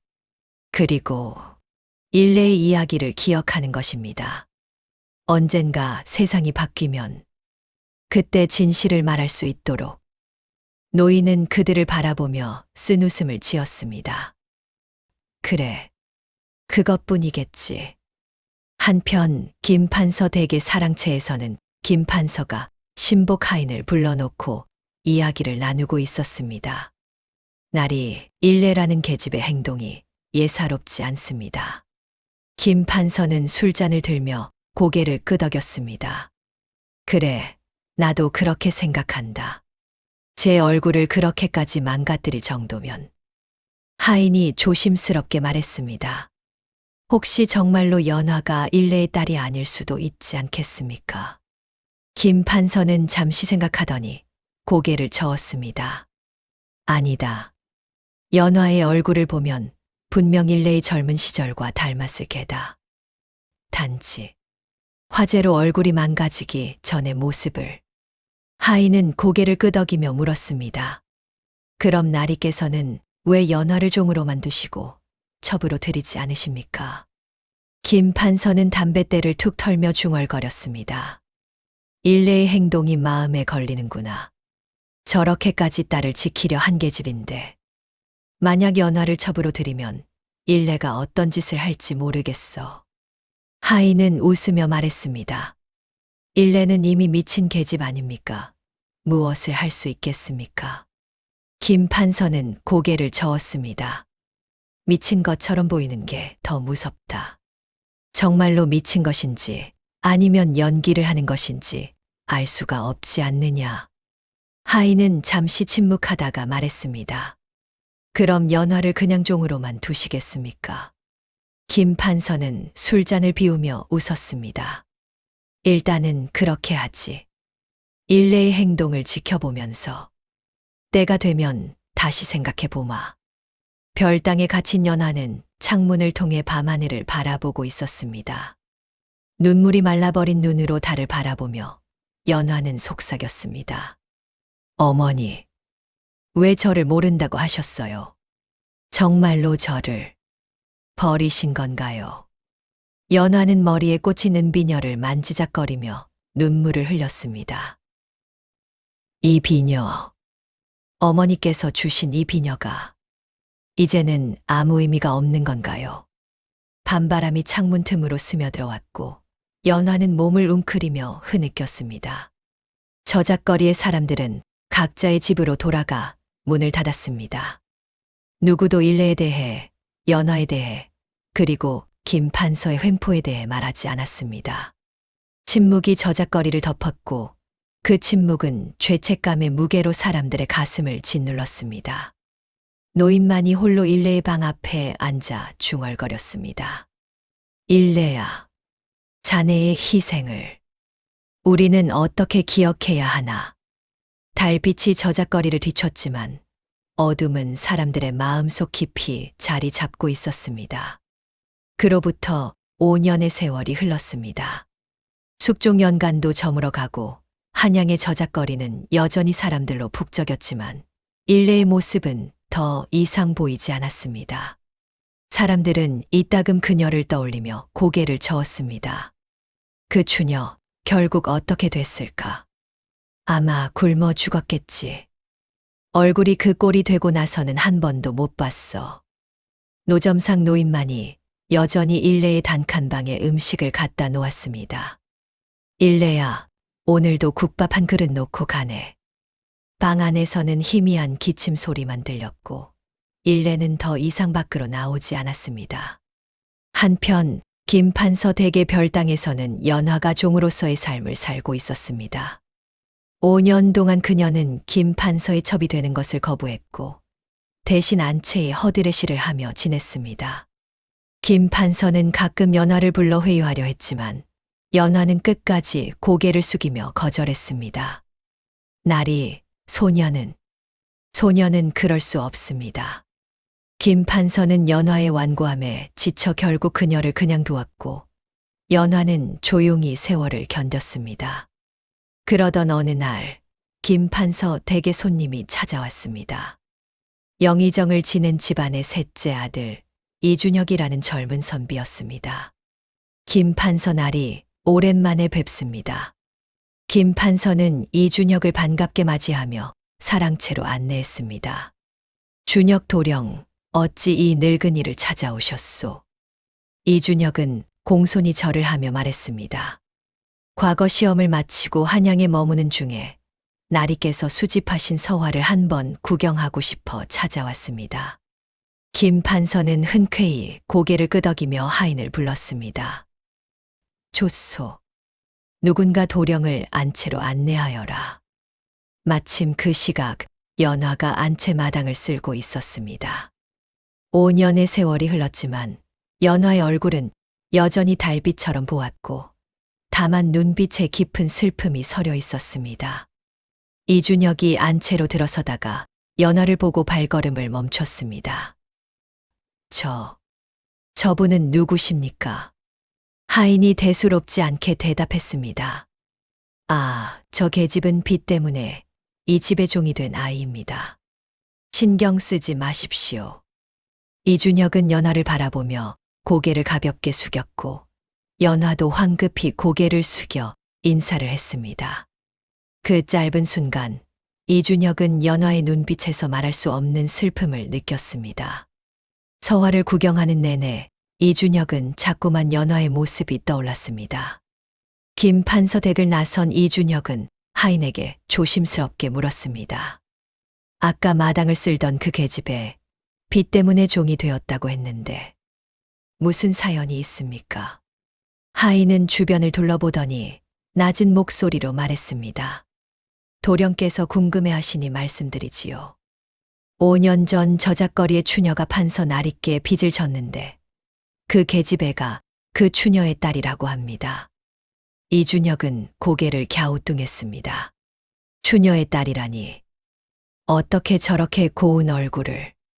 하인이 웃으며 말했습니다. 그게 이상한 일이지요. 하지만 그 추녀가 나중에 미쳐서 딸을 알아보지도 못했다고 합니다. 심지어 딸이 아니라고 부정까지 했다죠. 이준혁은 미간을 찌푸렸습니다. 그런 일이. 그럼 그 어머니는 지금 어디 있습니까? 하인은 고개를 저었습니다. 아마 죽었을 겁니다. 5년 전부터 소식이 끊겼으니까요. 이준혁은 집으로 돌아가는 내내 연화의 모습을 잊을 수 없었습니다. 그날 밤 이준혁은 친구이자 형방관리인 박서방을 찾아갔습니다. 박서방, 자네에게 물어볼 것이 있네. 박서방은 술잔을 들며 물었습니다. 무엇이 궁금하신가? 이준혁은 조심스럽게 김 판서 댁의 일을 이야기했고 박서방은 고개를 끄덕이며 말했습니다. 그 일이라면 나도 들은 적이 있네. 5년 전 김 판서 댁에서 억지 빈문서를 만들어 한 계집애를 데려갔다는 소문이 돌았지. 이준혁은 눈을 크게 떴습니다. 억지 빈문서라니? 박서방은 주변을 살피며 목소리를 낮췄습니다. 그 추녀는 평생 저작거리에서 생선을 팔았네. 쌀 20섬을 빌릴 능력도 이유도 없었지. 하지만 김 판서가 권력으로 눌러버렸어. 이준혁은 주먹을 불끈 쥐었습니다. 그럼 그 계집애는 죄 없이 종이 된 것이 아니오? 박서방은 고개를 끄덕이며 한숨을 쉬었습니다. 그렇지. 그리고 그 어미는 딸을 지키기 위해 제 얼굴을 망가뜨리고 미친 짓을 했다고 들었네.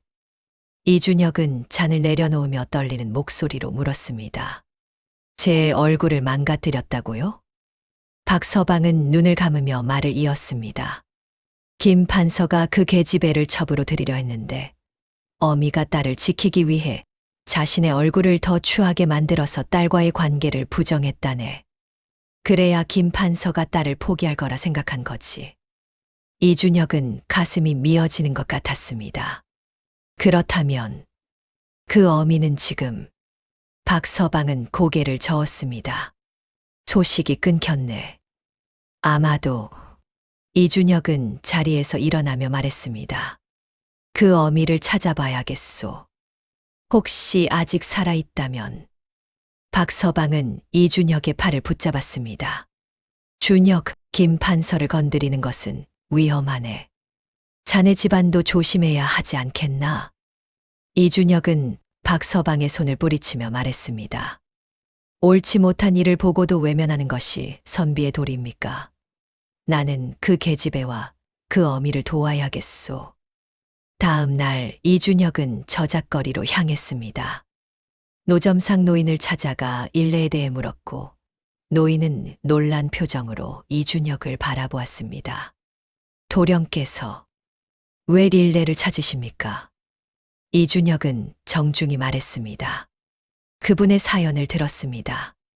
혹시 아직 살아 계신다면 도움을 드리고 싶습니다. 노인은 눈물을 글썽이며 고개를 끄덕였습니다. 일레는 아직 살아 있습니다. 하지만 이제 거의 숨만 붙어 있는 상태입니다. 이준혁은 노인을 따라 일레의 단칸방으로 향했습니다. 문을 열자 어둡고 좁은 방 안에 뼈만 앙상하게 남은 일레가 누워 있었습니다. 얼굴은 화상과 상처로 뒤덮여 있었고 숨소리조차 가늘게 들렸습니다. 이준혁은 그 모습을 보며 눈물을 흘렸습니다. 어르신, 제가 늦게 왔습니다. 일레는 희미하게 눈을 뜨며 이준혁을 바라보았습니다. 당신은 누구십니까? 이준혁은 일레의 손을 잡으며 말했습니다. 저는 이준혁이라고 합니다. 어르신의 딸 연화를 김판서댁에서 보았습니다. 일레의 눈에서 눈물이 주르륵 흘러내렸습니다. 연화가 무사합니까? 이준혁은 고개를 끄덕이며 대답했습니다. 네, 무사합니다. 아직 김판서의 첩이 되지 않고 버티고 있습니다. 일레는 안도의 한숨을 내쉬며 눈을 감았습니다. 다행입니다. 다행이에요. 이준혁은 일레의 손을 꽉 쥐며 다짐했습니다.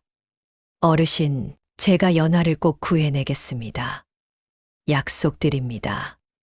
일레는 희미하게 웃으며 고개를 끄덕였습니다. 고맙습니다. 고마워요.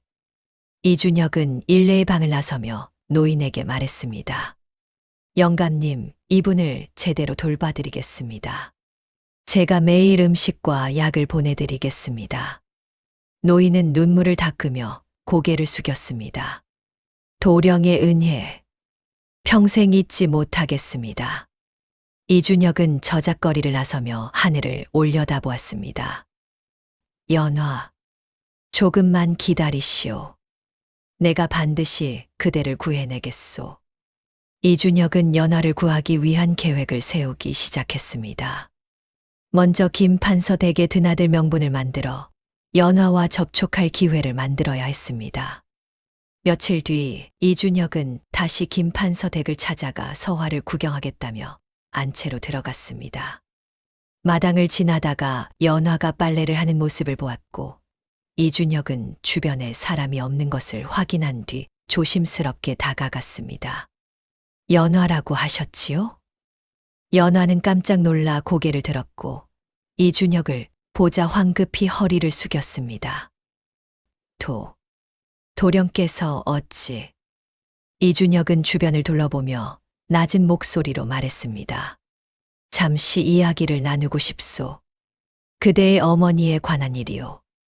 연화는 어머니라는 말에 손에 들고 있던 빨랫감을 떨어뜨렸습니다. 어머니요? 도령께서 어머니를 아십니까? 이준혁은 고개를 끄덕이며 말했습니다. 일례 어르신을 뵈었소. 아직 살아 계시오.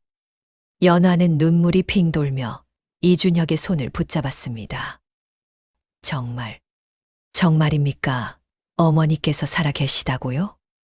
이준혁은 연화의 손을 가만히 잡으며 고개를 끄덕였습니다. 그렇소. 하지만 상태가 좋지 않으시오. 그대를 보고 싶어 하시오. 연화는 눈물을 흘리며 고개를 저었습니다. 하지만 저는 나갈 수가 없어요. 제가 이 집을 나가면 관가에 끌려간다고 했습니다.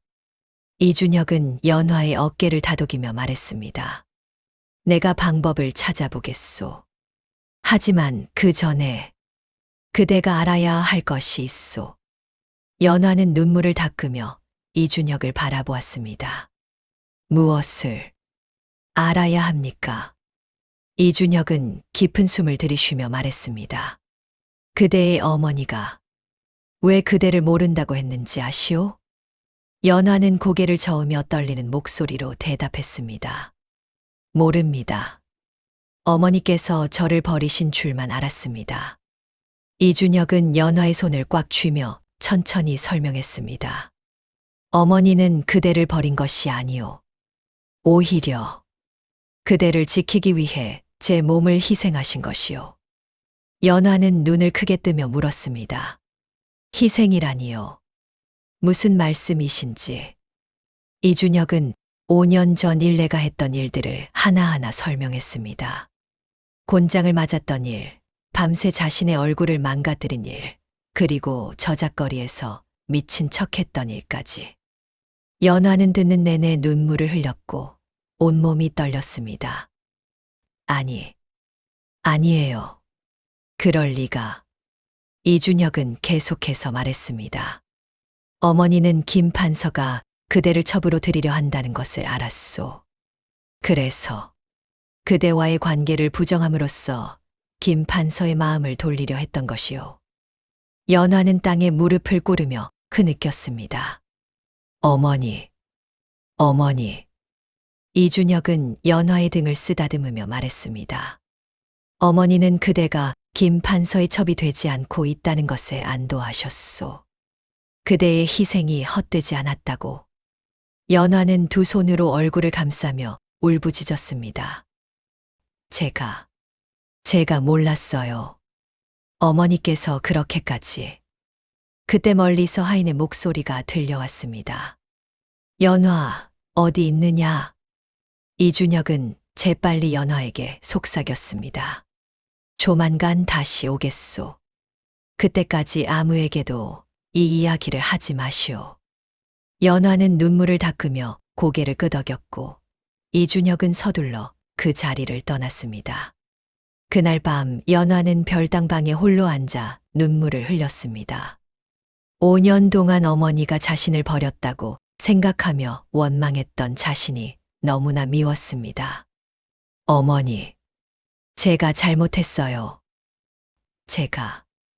연화는 머리에 꽂힌 은비녀를 만지며 어머니의 얼굴을 떠올렸습니다. 화상으로 녹아내린 얼굴, 굽은 허리, 그리고 자신을 바라보던 그 애틋한 눈빛.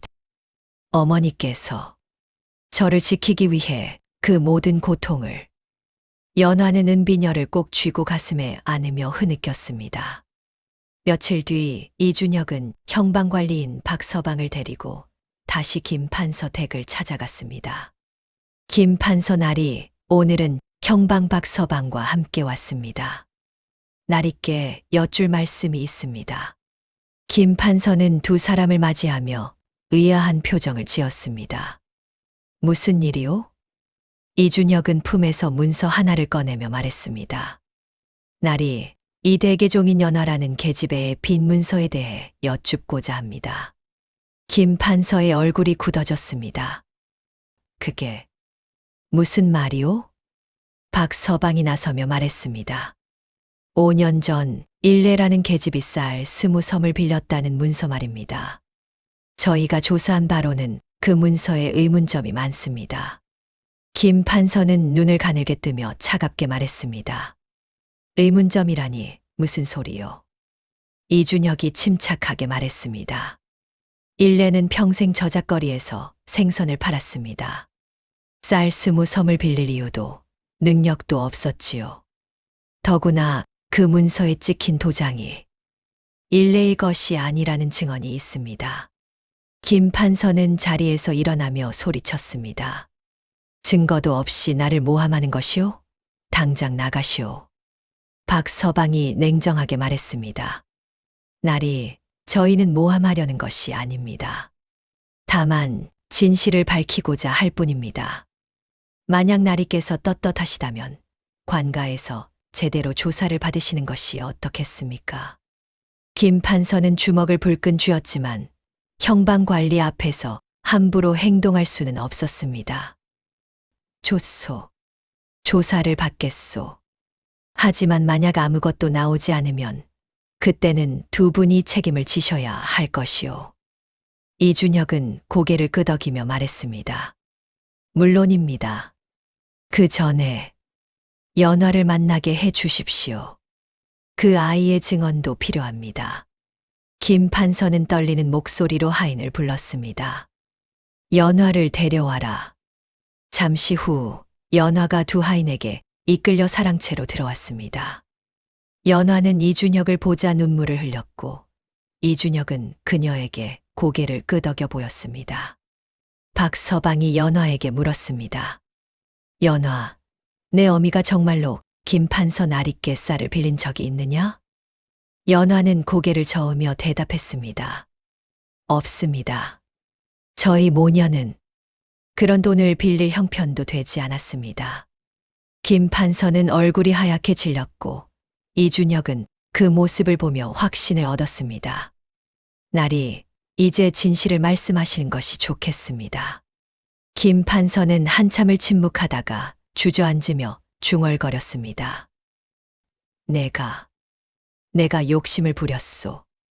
방 안은 무거운 침묵에 휩싸였고 연화는 그 자리에서 눈물을 흘렸습니다. 이제 어머니의 희생이 헛되지 않을 것이라는 희망이 보이기 시작했습니다. 빈 문서가 위조된 것이 밝혀졌고 김 판서는 관직에서 물러나 벌금형을 받게 되었습니다. 연화는 자유의 몸이 되었고 이준혁이 그녀를 데리고 일례가 있는 단칸방으로 향했습니다. 연화, 어머니를 만날 준비가 되었소. 연화는 떨리는 손으로 은비녀를 만지며 고개를 끄덕였습니다. 네, 5년을 기다렸습니다. 저작거리에 도착하자 노점상 노인이 반갑게 맞이했습니다. 연화, 드디어 돌아왔구나. 연화는 노인에게 허리를 깊이 숙였습니다. 영감님, 그동안 어머니를 돌봐주셔서 감사합니다.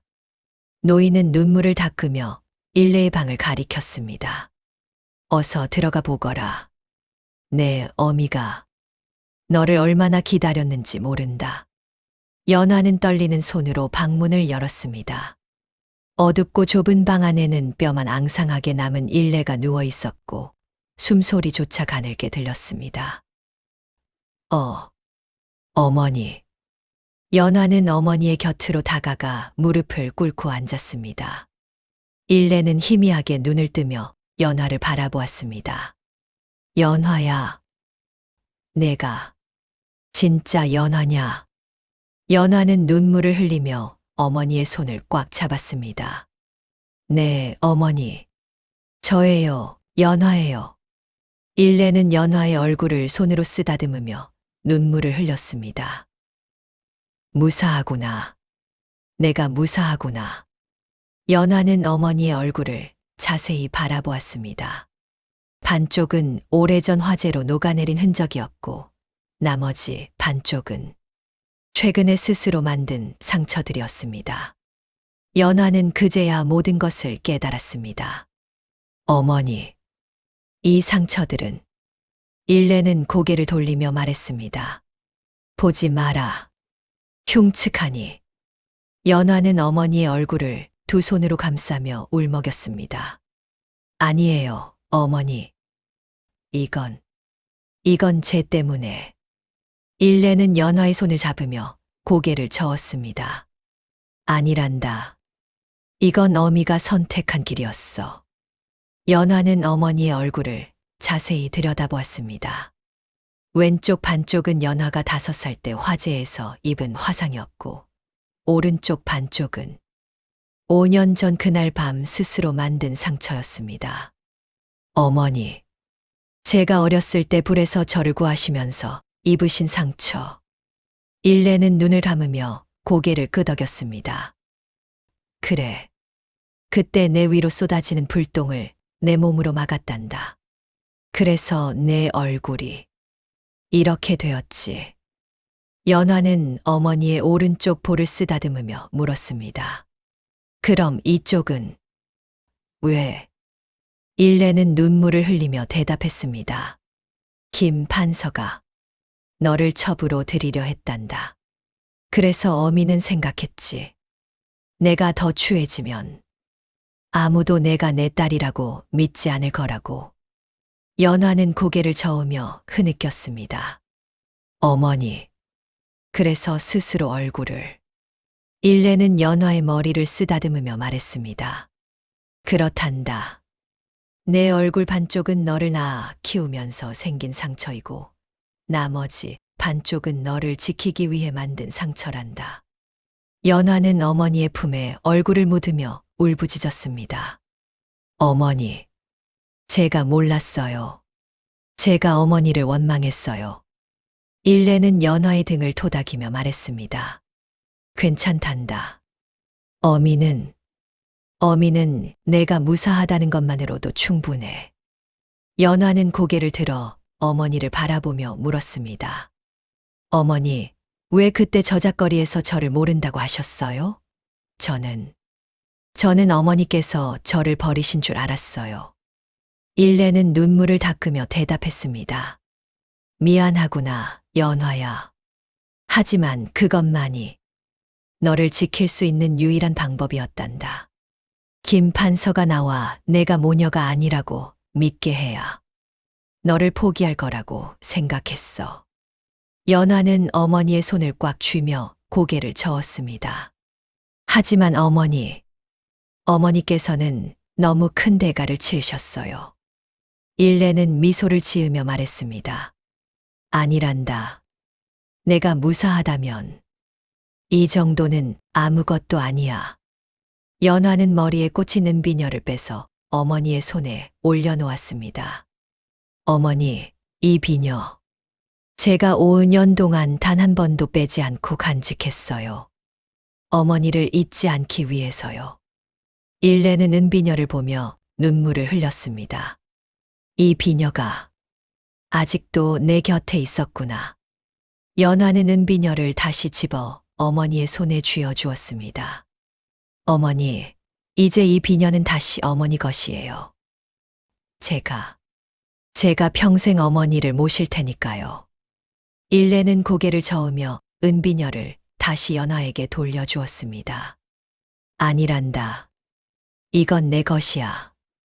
내 아버지가 내게 주셨던 것처럼 이제는 내가 가져야 해. 연화는 은비녀를 받아들고 가슴에 안으며 울었습니다. 이준혁이 문 밖에서 그 광경을 지켜보다가 조용히 들어왔습니다. 어르신, 이제 편히 쉬셔도 됩니다. 제가 연화를 책임지겠습니다. 일레는 이준혁을 바라보며 고개를 끄덕였습니다. 고맙습니다, 도령님. 제 딸을 부탁드립니다. 이준혁은 허리를 깊이 숙이며 대답했습니다. 제가 평생 연화를 지키겠습니다. 일레는 안도의 한숨을 내쉬며 연화의 손을 꽉 쥐었습니다. 연화야, 이제 어미는 마음 편히 눈을 감을 수 있겠구나. 연화는 깜짝 놀라 어머니를 붙잡았습니다. 안 돼요, 어머니. 이제 겨우 다시 만났는데. 가시면 안 돼요. 일레는 연화의 뺨을 쓰다듬으며 미소 지었습니다. 괜찮단다. 어미는 이제 내 아버지를 만나러 갈 시간이야.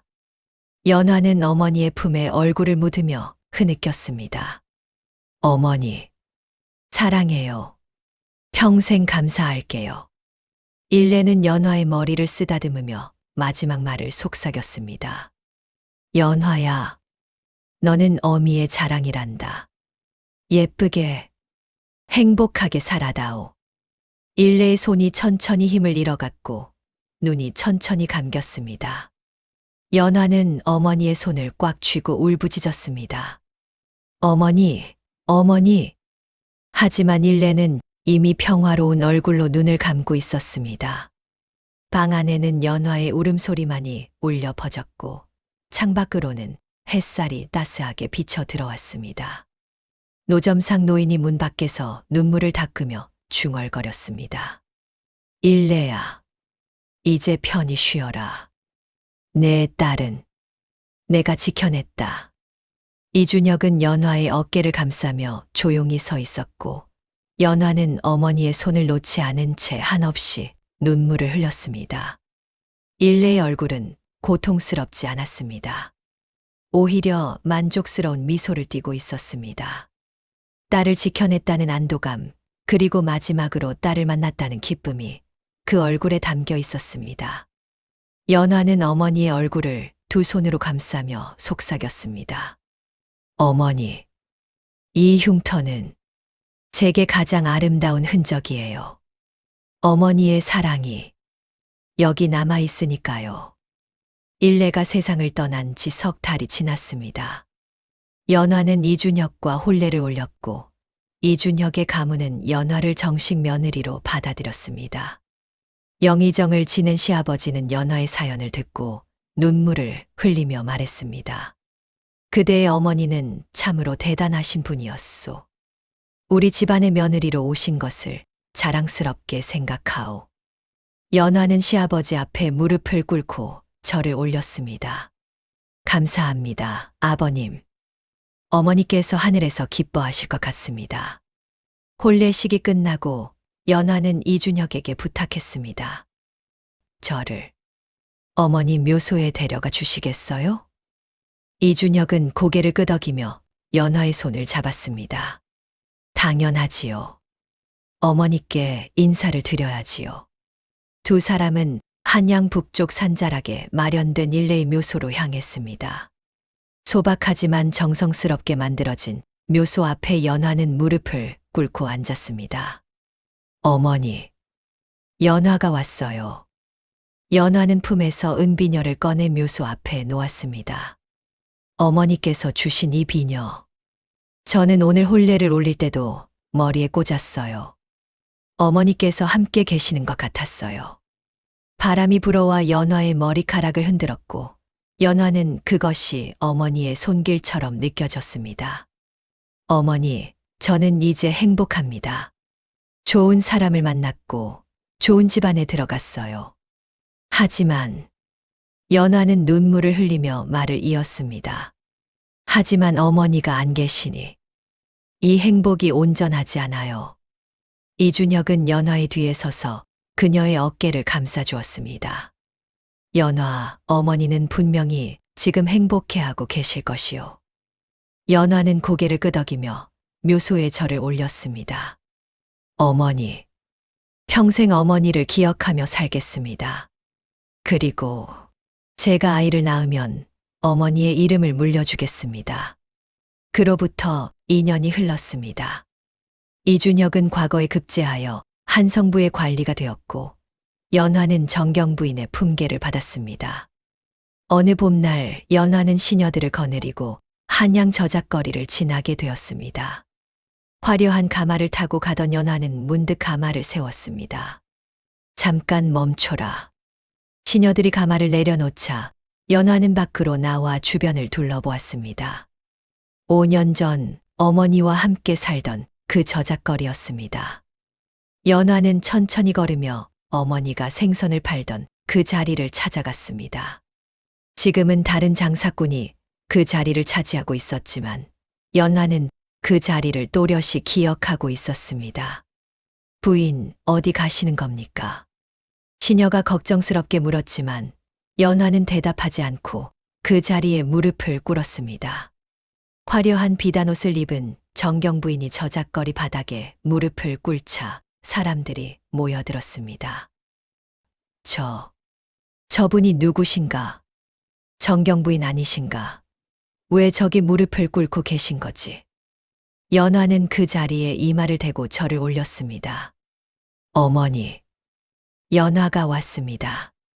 어머니께서 고생하시던 이곳에 인사를 드리러 왔습니다. 사람들은 수군거리기 시작했고 노점상 노인이 그 광경을 보고 달려왔습니다. 연화 아니냐? 연화는 고개를 들어 노인을 보자 눈물을 흘렸습니다. 영감님, 오랜만입니다. 노인은 연화를 부축하며 눈물을 닦았습니다. 내가 이렇게 훌륭하게 되었구나. 내 어미가 보았다면 얼마나 기뻐했을까. 연화는 노인의 손을 꽉 잡으며 말했습니다. 영감님, 저는 어머니의 은혜를 평생 잊지 않을 겁니다. 이 저작거리에서 일하시는 분들께도 도움을 드리고 싶습니다. 연화는 시녀를 불러 은자를 꺼내게 했고 저작거리의 가난한 장사꾼들에게 나누어 주었습니다. 이것은 제 어머니의 이름으로 드리는 것입니다. 부디 어려운 이웃들을 도와주십시오. 사람들은 감격하여 눈물을 흘렸고 연화에게 절을 올렸습니다. 정경 부인의 은혜를 평생 잊지 않겠습니다. 연화는 다시 어머니가 생선을 팔던 그 자리를 바라보았습니다. 눈을 감자 굽은 허리에 흉측한 얼굴로 생선을 파시던 어머니의 모습이 떠올랐습니다. 하지만 그 모습이 이제는 추하게 보이지 않았습니다. 오히려 세상에서 가장 아름답고 숭고한 모습으로 보였습니다. 어머니, 이제 알아요. 어머니의 흉터는 추한 것이 아니었어요. 그건 저를 향한 사랑의 증거였어요. 연화는 머리에 꽂힌 은비녀를 만지며 미소 지었습니다. 어머니께서 주신 이 비녀처럼 어머니의 사랑은 결코 녹슬지 않을 거예요. 제 가슴 속에서 영원히 빛날 거예요. 바람이 불어와 연화의 옷자락을 흔들었고 연화는 하늘을 올려다보았습니다. 푸른 하늘 위로 흰 구름이 천천히 흘러가고 있었고 연화는 그 구름 너머로 어머니가 미소 짓고 계신 것 같았습니다. 노인이 연화의 곁에 서서 중얼거렸습니다. 일레야, 내 딸이 이렇게 훌륭하게 자랐단다. 내가 지켜낸 아이가 이렇게 빛나고 있어. 연화는 저작거리를 떠나기 전 한 번 더 그 자리를 돌아보았습니다. 어머니, 저는 평생 어머니의 딸로 살겠습니다. 어머니처럼 다른 사람을 사랑할 줄 아는 사람이 되겠습니다. 가마가 천천히 저작거리를 빠져나갔고 사람들은 가마가 사라질 때까지 지켜보았습니다. 저 정경 부인의 어머니가 우리가 알던 그 추녀였다니. 추녀가 아니었어. 저렇게 훌륭한 딸을 키운 분이 어찌 추녀이겠나. 진정한 미인이셨지. 사람들은 고개를 끄덕이며 일례를 추모했습니다. 그날 이후 저작거리 사람들은 일례의 이야기를 자식들에게 들려주었습니다. 옛날에 이 저작거리에 한 어머니가 계셨단다. 얼굴은 흉했지만 마음은 세상에서 가장 아름다운 분이셨지. 그분은 딸을 지키기 위해 자신의 모든 것을 바치셨어. 그리고 그 이야기는 세월이 흘러도 저작거리에 전해져 내려갔습니다. 일레의 사랑은 연화를 통해 빛을 발했고 그 빛은 저작거리를 넘어 한양 전역으로 퍼져나갔습니다. 추함과 아름다움, 흉터와 사랑, 희생과 보답. 그 모든 것이 하나로 이어져 한 편의 아름다운 이야기로 남게 되었습니다. 세월은 흘러 연화는 이준혁과의 사이에 딸을 낳았습니다. 해산을 마친 연화는 갓난아이를 품에 안고 창밖을 바라보았습니다. 일레라고 부르겠습니다. 어머니의 이름을 물려받은 아이입니다. 이준혁은 아내의 곁에 앉아 아이의 작은 손을 만지며 미소 지었습니다. 좋은 이름이오. 장모님께서 분명 기뻐하실 것이오. 연화는 아이를 바라보며 어머니를 떠올렸습니다. 굽은 허리에 흉측한 얼굴로 저작거리를 걸어가시던 모습, 생선을 팔며 쓸쓸히 웃으시던 모습. 하지만 그 모습 속에는 누구보다 강인하고 아름다운 영혼이 담겨 있었습니다. 어머니, 제가 이제야 알았어요. 진정한 아름다움이 무엇인지. 밤이 깊어 연화는 혼자 서재에 앉아 붓을 들었습니다. 어머니의 이야기를 기록으로 남기고 싶었습니다. 굿의 사람들이 일레의 이야기를 듣고 진정한 사랑과 희생이 무엇인지 깨달았으면 했습니다. 나의 어머니 일레의 이야기. 연화는 제목을 쓰고 천천히 글을 이어갔습니다. 세상 사람들은 어머니를 추녀라고 불렀습니다. 얼굴 반쪽이 녹아내리고 허리가 굽은 그 모습을 보며 사람들은 눈을 돌렸습니다. 하지만 저는 압니다. 어머니의 그 흉터 하나하나가 저를 향한 사랑의 증거였다는 것을. 왼쪽 얼굴의 상처는 어린 저를 불 속에서 구하시며 입으신 것이고, 오른쪽 얼굴의 상처는 저를 권세가의 소나기에서 지키기 위해 스스로 만드신 것입니다. 연화는 붓을 놓고 눈물을 닦았습니다. 어머니는 제게 말씀하셨습니다. 내가 무사하다면 이 정도는 아무것도 아니다라고. 그 말씀을 들었을 때 저는 깨달았습니다. 어머니에게 있어 저의 안녕이 당신의 목숨보다 소중했다는 것을. 글을 다 쓰고 연화는 그것을 소중히 보관했습니다. 언젠가 딸 일레가 자라면 이 글을 읽어주고 싶었습니다. 할머니가 어떤 분이었는지, 그리고 진정한 사랑이 무엇인지 알려주고 싶었습니다. 이튿날 연화는 저작거리를 다시 찾았습니다. 노점상 노인은 여전히 그 자리에서 장사를 하고 있었고, 연화를 보자 반갑게 손을 흔들었습니다. 연화, 또 왔구나. 연화는 노인에게 음식 보따리를 건네며 앉았습니다. 영감님, 어머니에 대해 더 듣고 싶어요. 제가 기억하지 못하는 어린 시절 이야기를요. 노인은 먼 산을 바라보며 천천히 입을 열었습니다. 내 어미는 참 대단한 사람이었지. 모두가 외면할 때도 결코 포기하지 않았어. 내가 5살 때 불이 났을 때 사람들이 말렸지만 내 어미는 불 속으로 뛰어들었단다. 내 딸을 두고 어찌 나만 살 수 있느냐고 외치면서 연화는 눈물을 흘리며 고개를 끄덕였습니다. 그리고 김판서댁에서 내가 끌려갔을 때도 내 어미는 매일 대문 앞에 무릎을 꿇었지. 비가 오나 눈이 오나. 노인의 목소리가 떨렸습니다. 내가 이제 그만 포기하라고 했을 때 내 어미는 말했어. 내 딸을 포기하느니 차라리 죽겠다고. 연화는 두 손으로 얼굴을 감싸며 흐느꼈습니다. 영감님, 저는 어머니의 그 사랑을 받을 자격이 있었을까요? 노인은 연화의 손을 잡으며 말했습니다. 그런 소리 하지 마라. 내 어미는 내가 행복한 것을 보는 것만으로도 충분하다고 했어. 내가 지금처럼 잘 사는 것이 내 어미가 바랐던 전부란다. 연화는 고개를 들어 하늘을 바라보았습니다. 어머니, 저는 어머니처럼 살겠습니다. 다른 사람을 위해 제 것을 나눌 줄 아는 사람이 되겠습니다. 그날 이후 연화는 매년 봄이 되면 저작거리의 가난한 사람들을 도왔습니다. 쌀과 옷감을 나누어 주고 병든 이들에게 약을 베풀었습니다. 사람들은 연화를 보며 말했습니다. 저분의 어머니도 참으로 훌륭한 분이셨다고 하더군. 그래, 저런 딸을 키운 어미가 어찌 평범하겠나. 비록 얼굴은 흉했지만 마음은 누구보다 아름다웠던 분이지. 그렇게 일레의 이야기는 사람들의 입에서 입으로 전해졌습니다. 시간이 흘러 연화의 딸 일레도 자라서 어머니로부터 할머니의 이야기를 들었습니다. 할머니는 정말 대단한 분이셨구나. 연화는 딸의 손을 잡으며 말했습니다. 그렇단다.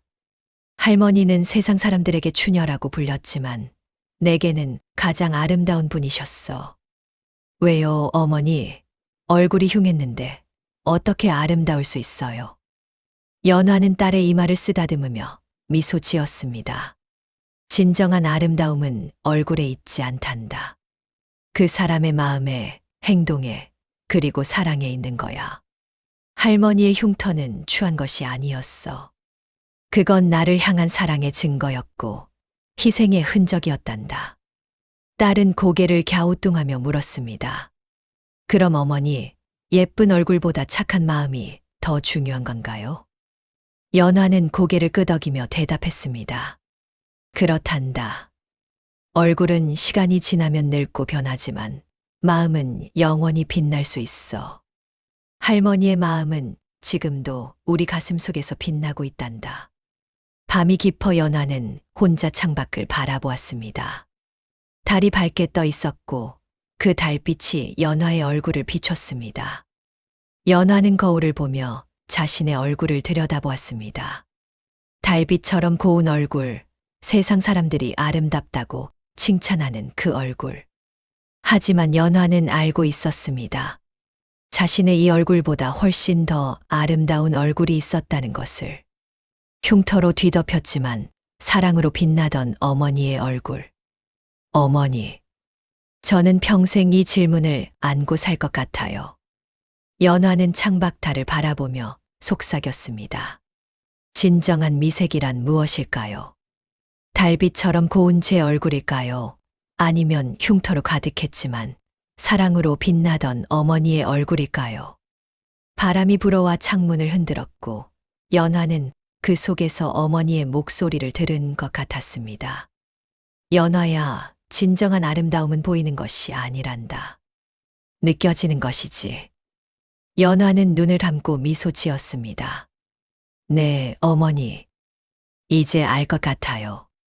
그날 밤 한양의 하늘에는 별이 총총히 빛나고 있었습니다. 그 별빛 아래 한 어머니의 사랑과 희생에 관한 이야기가 조용히 전해지고 있었습니다. 육신의 아름다움은 덧없이 사라지지만 영혼의 사랑은 영원히 빛난다는 것. 그것이 일레가 딸에게 그리고 세상에 남긴 마지막 가르침이었습니다.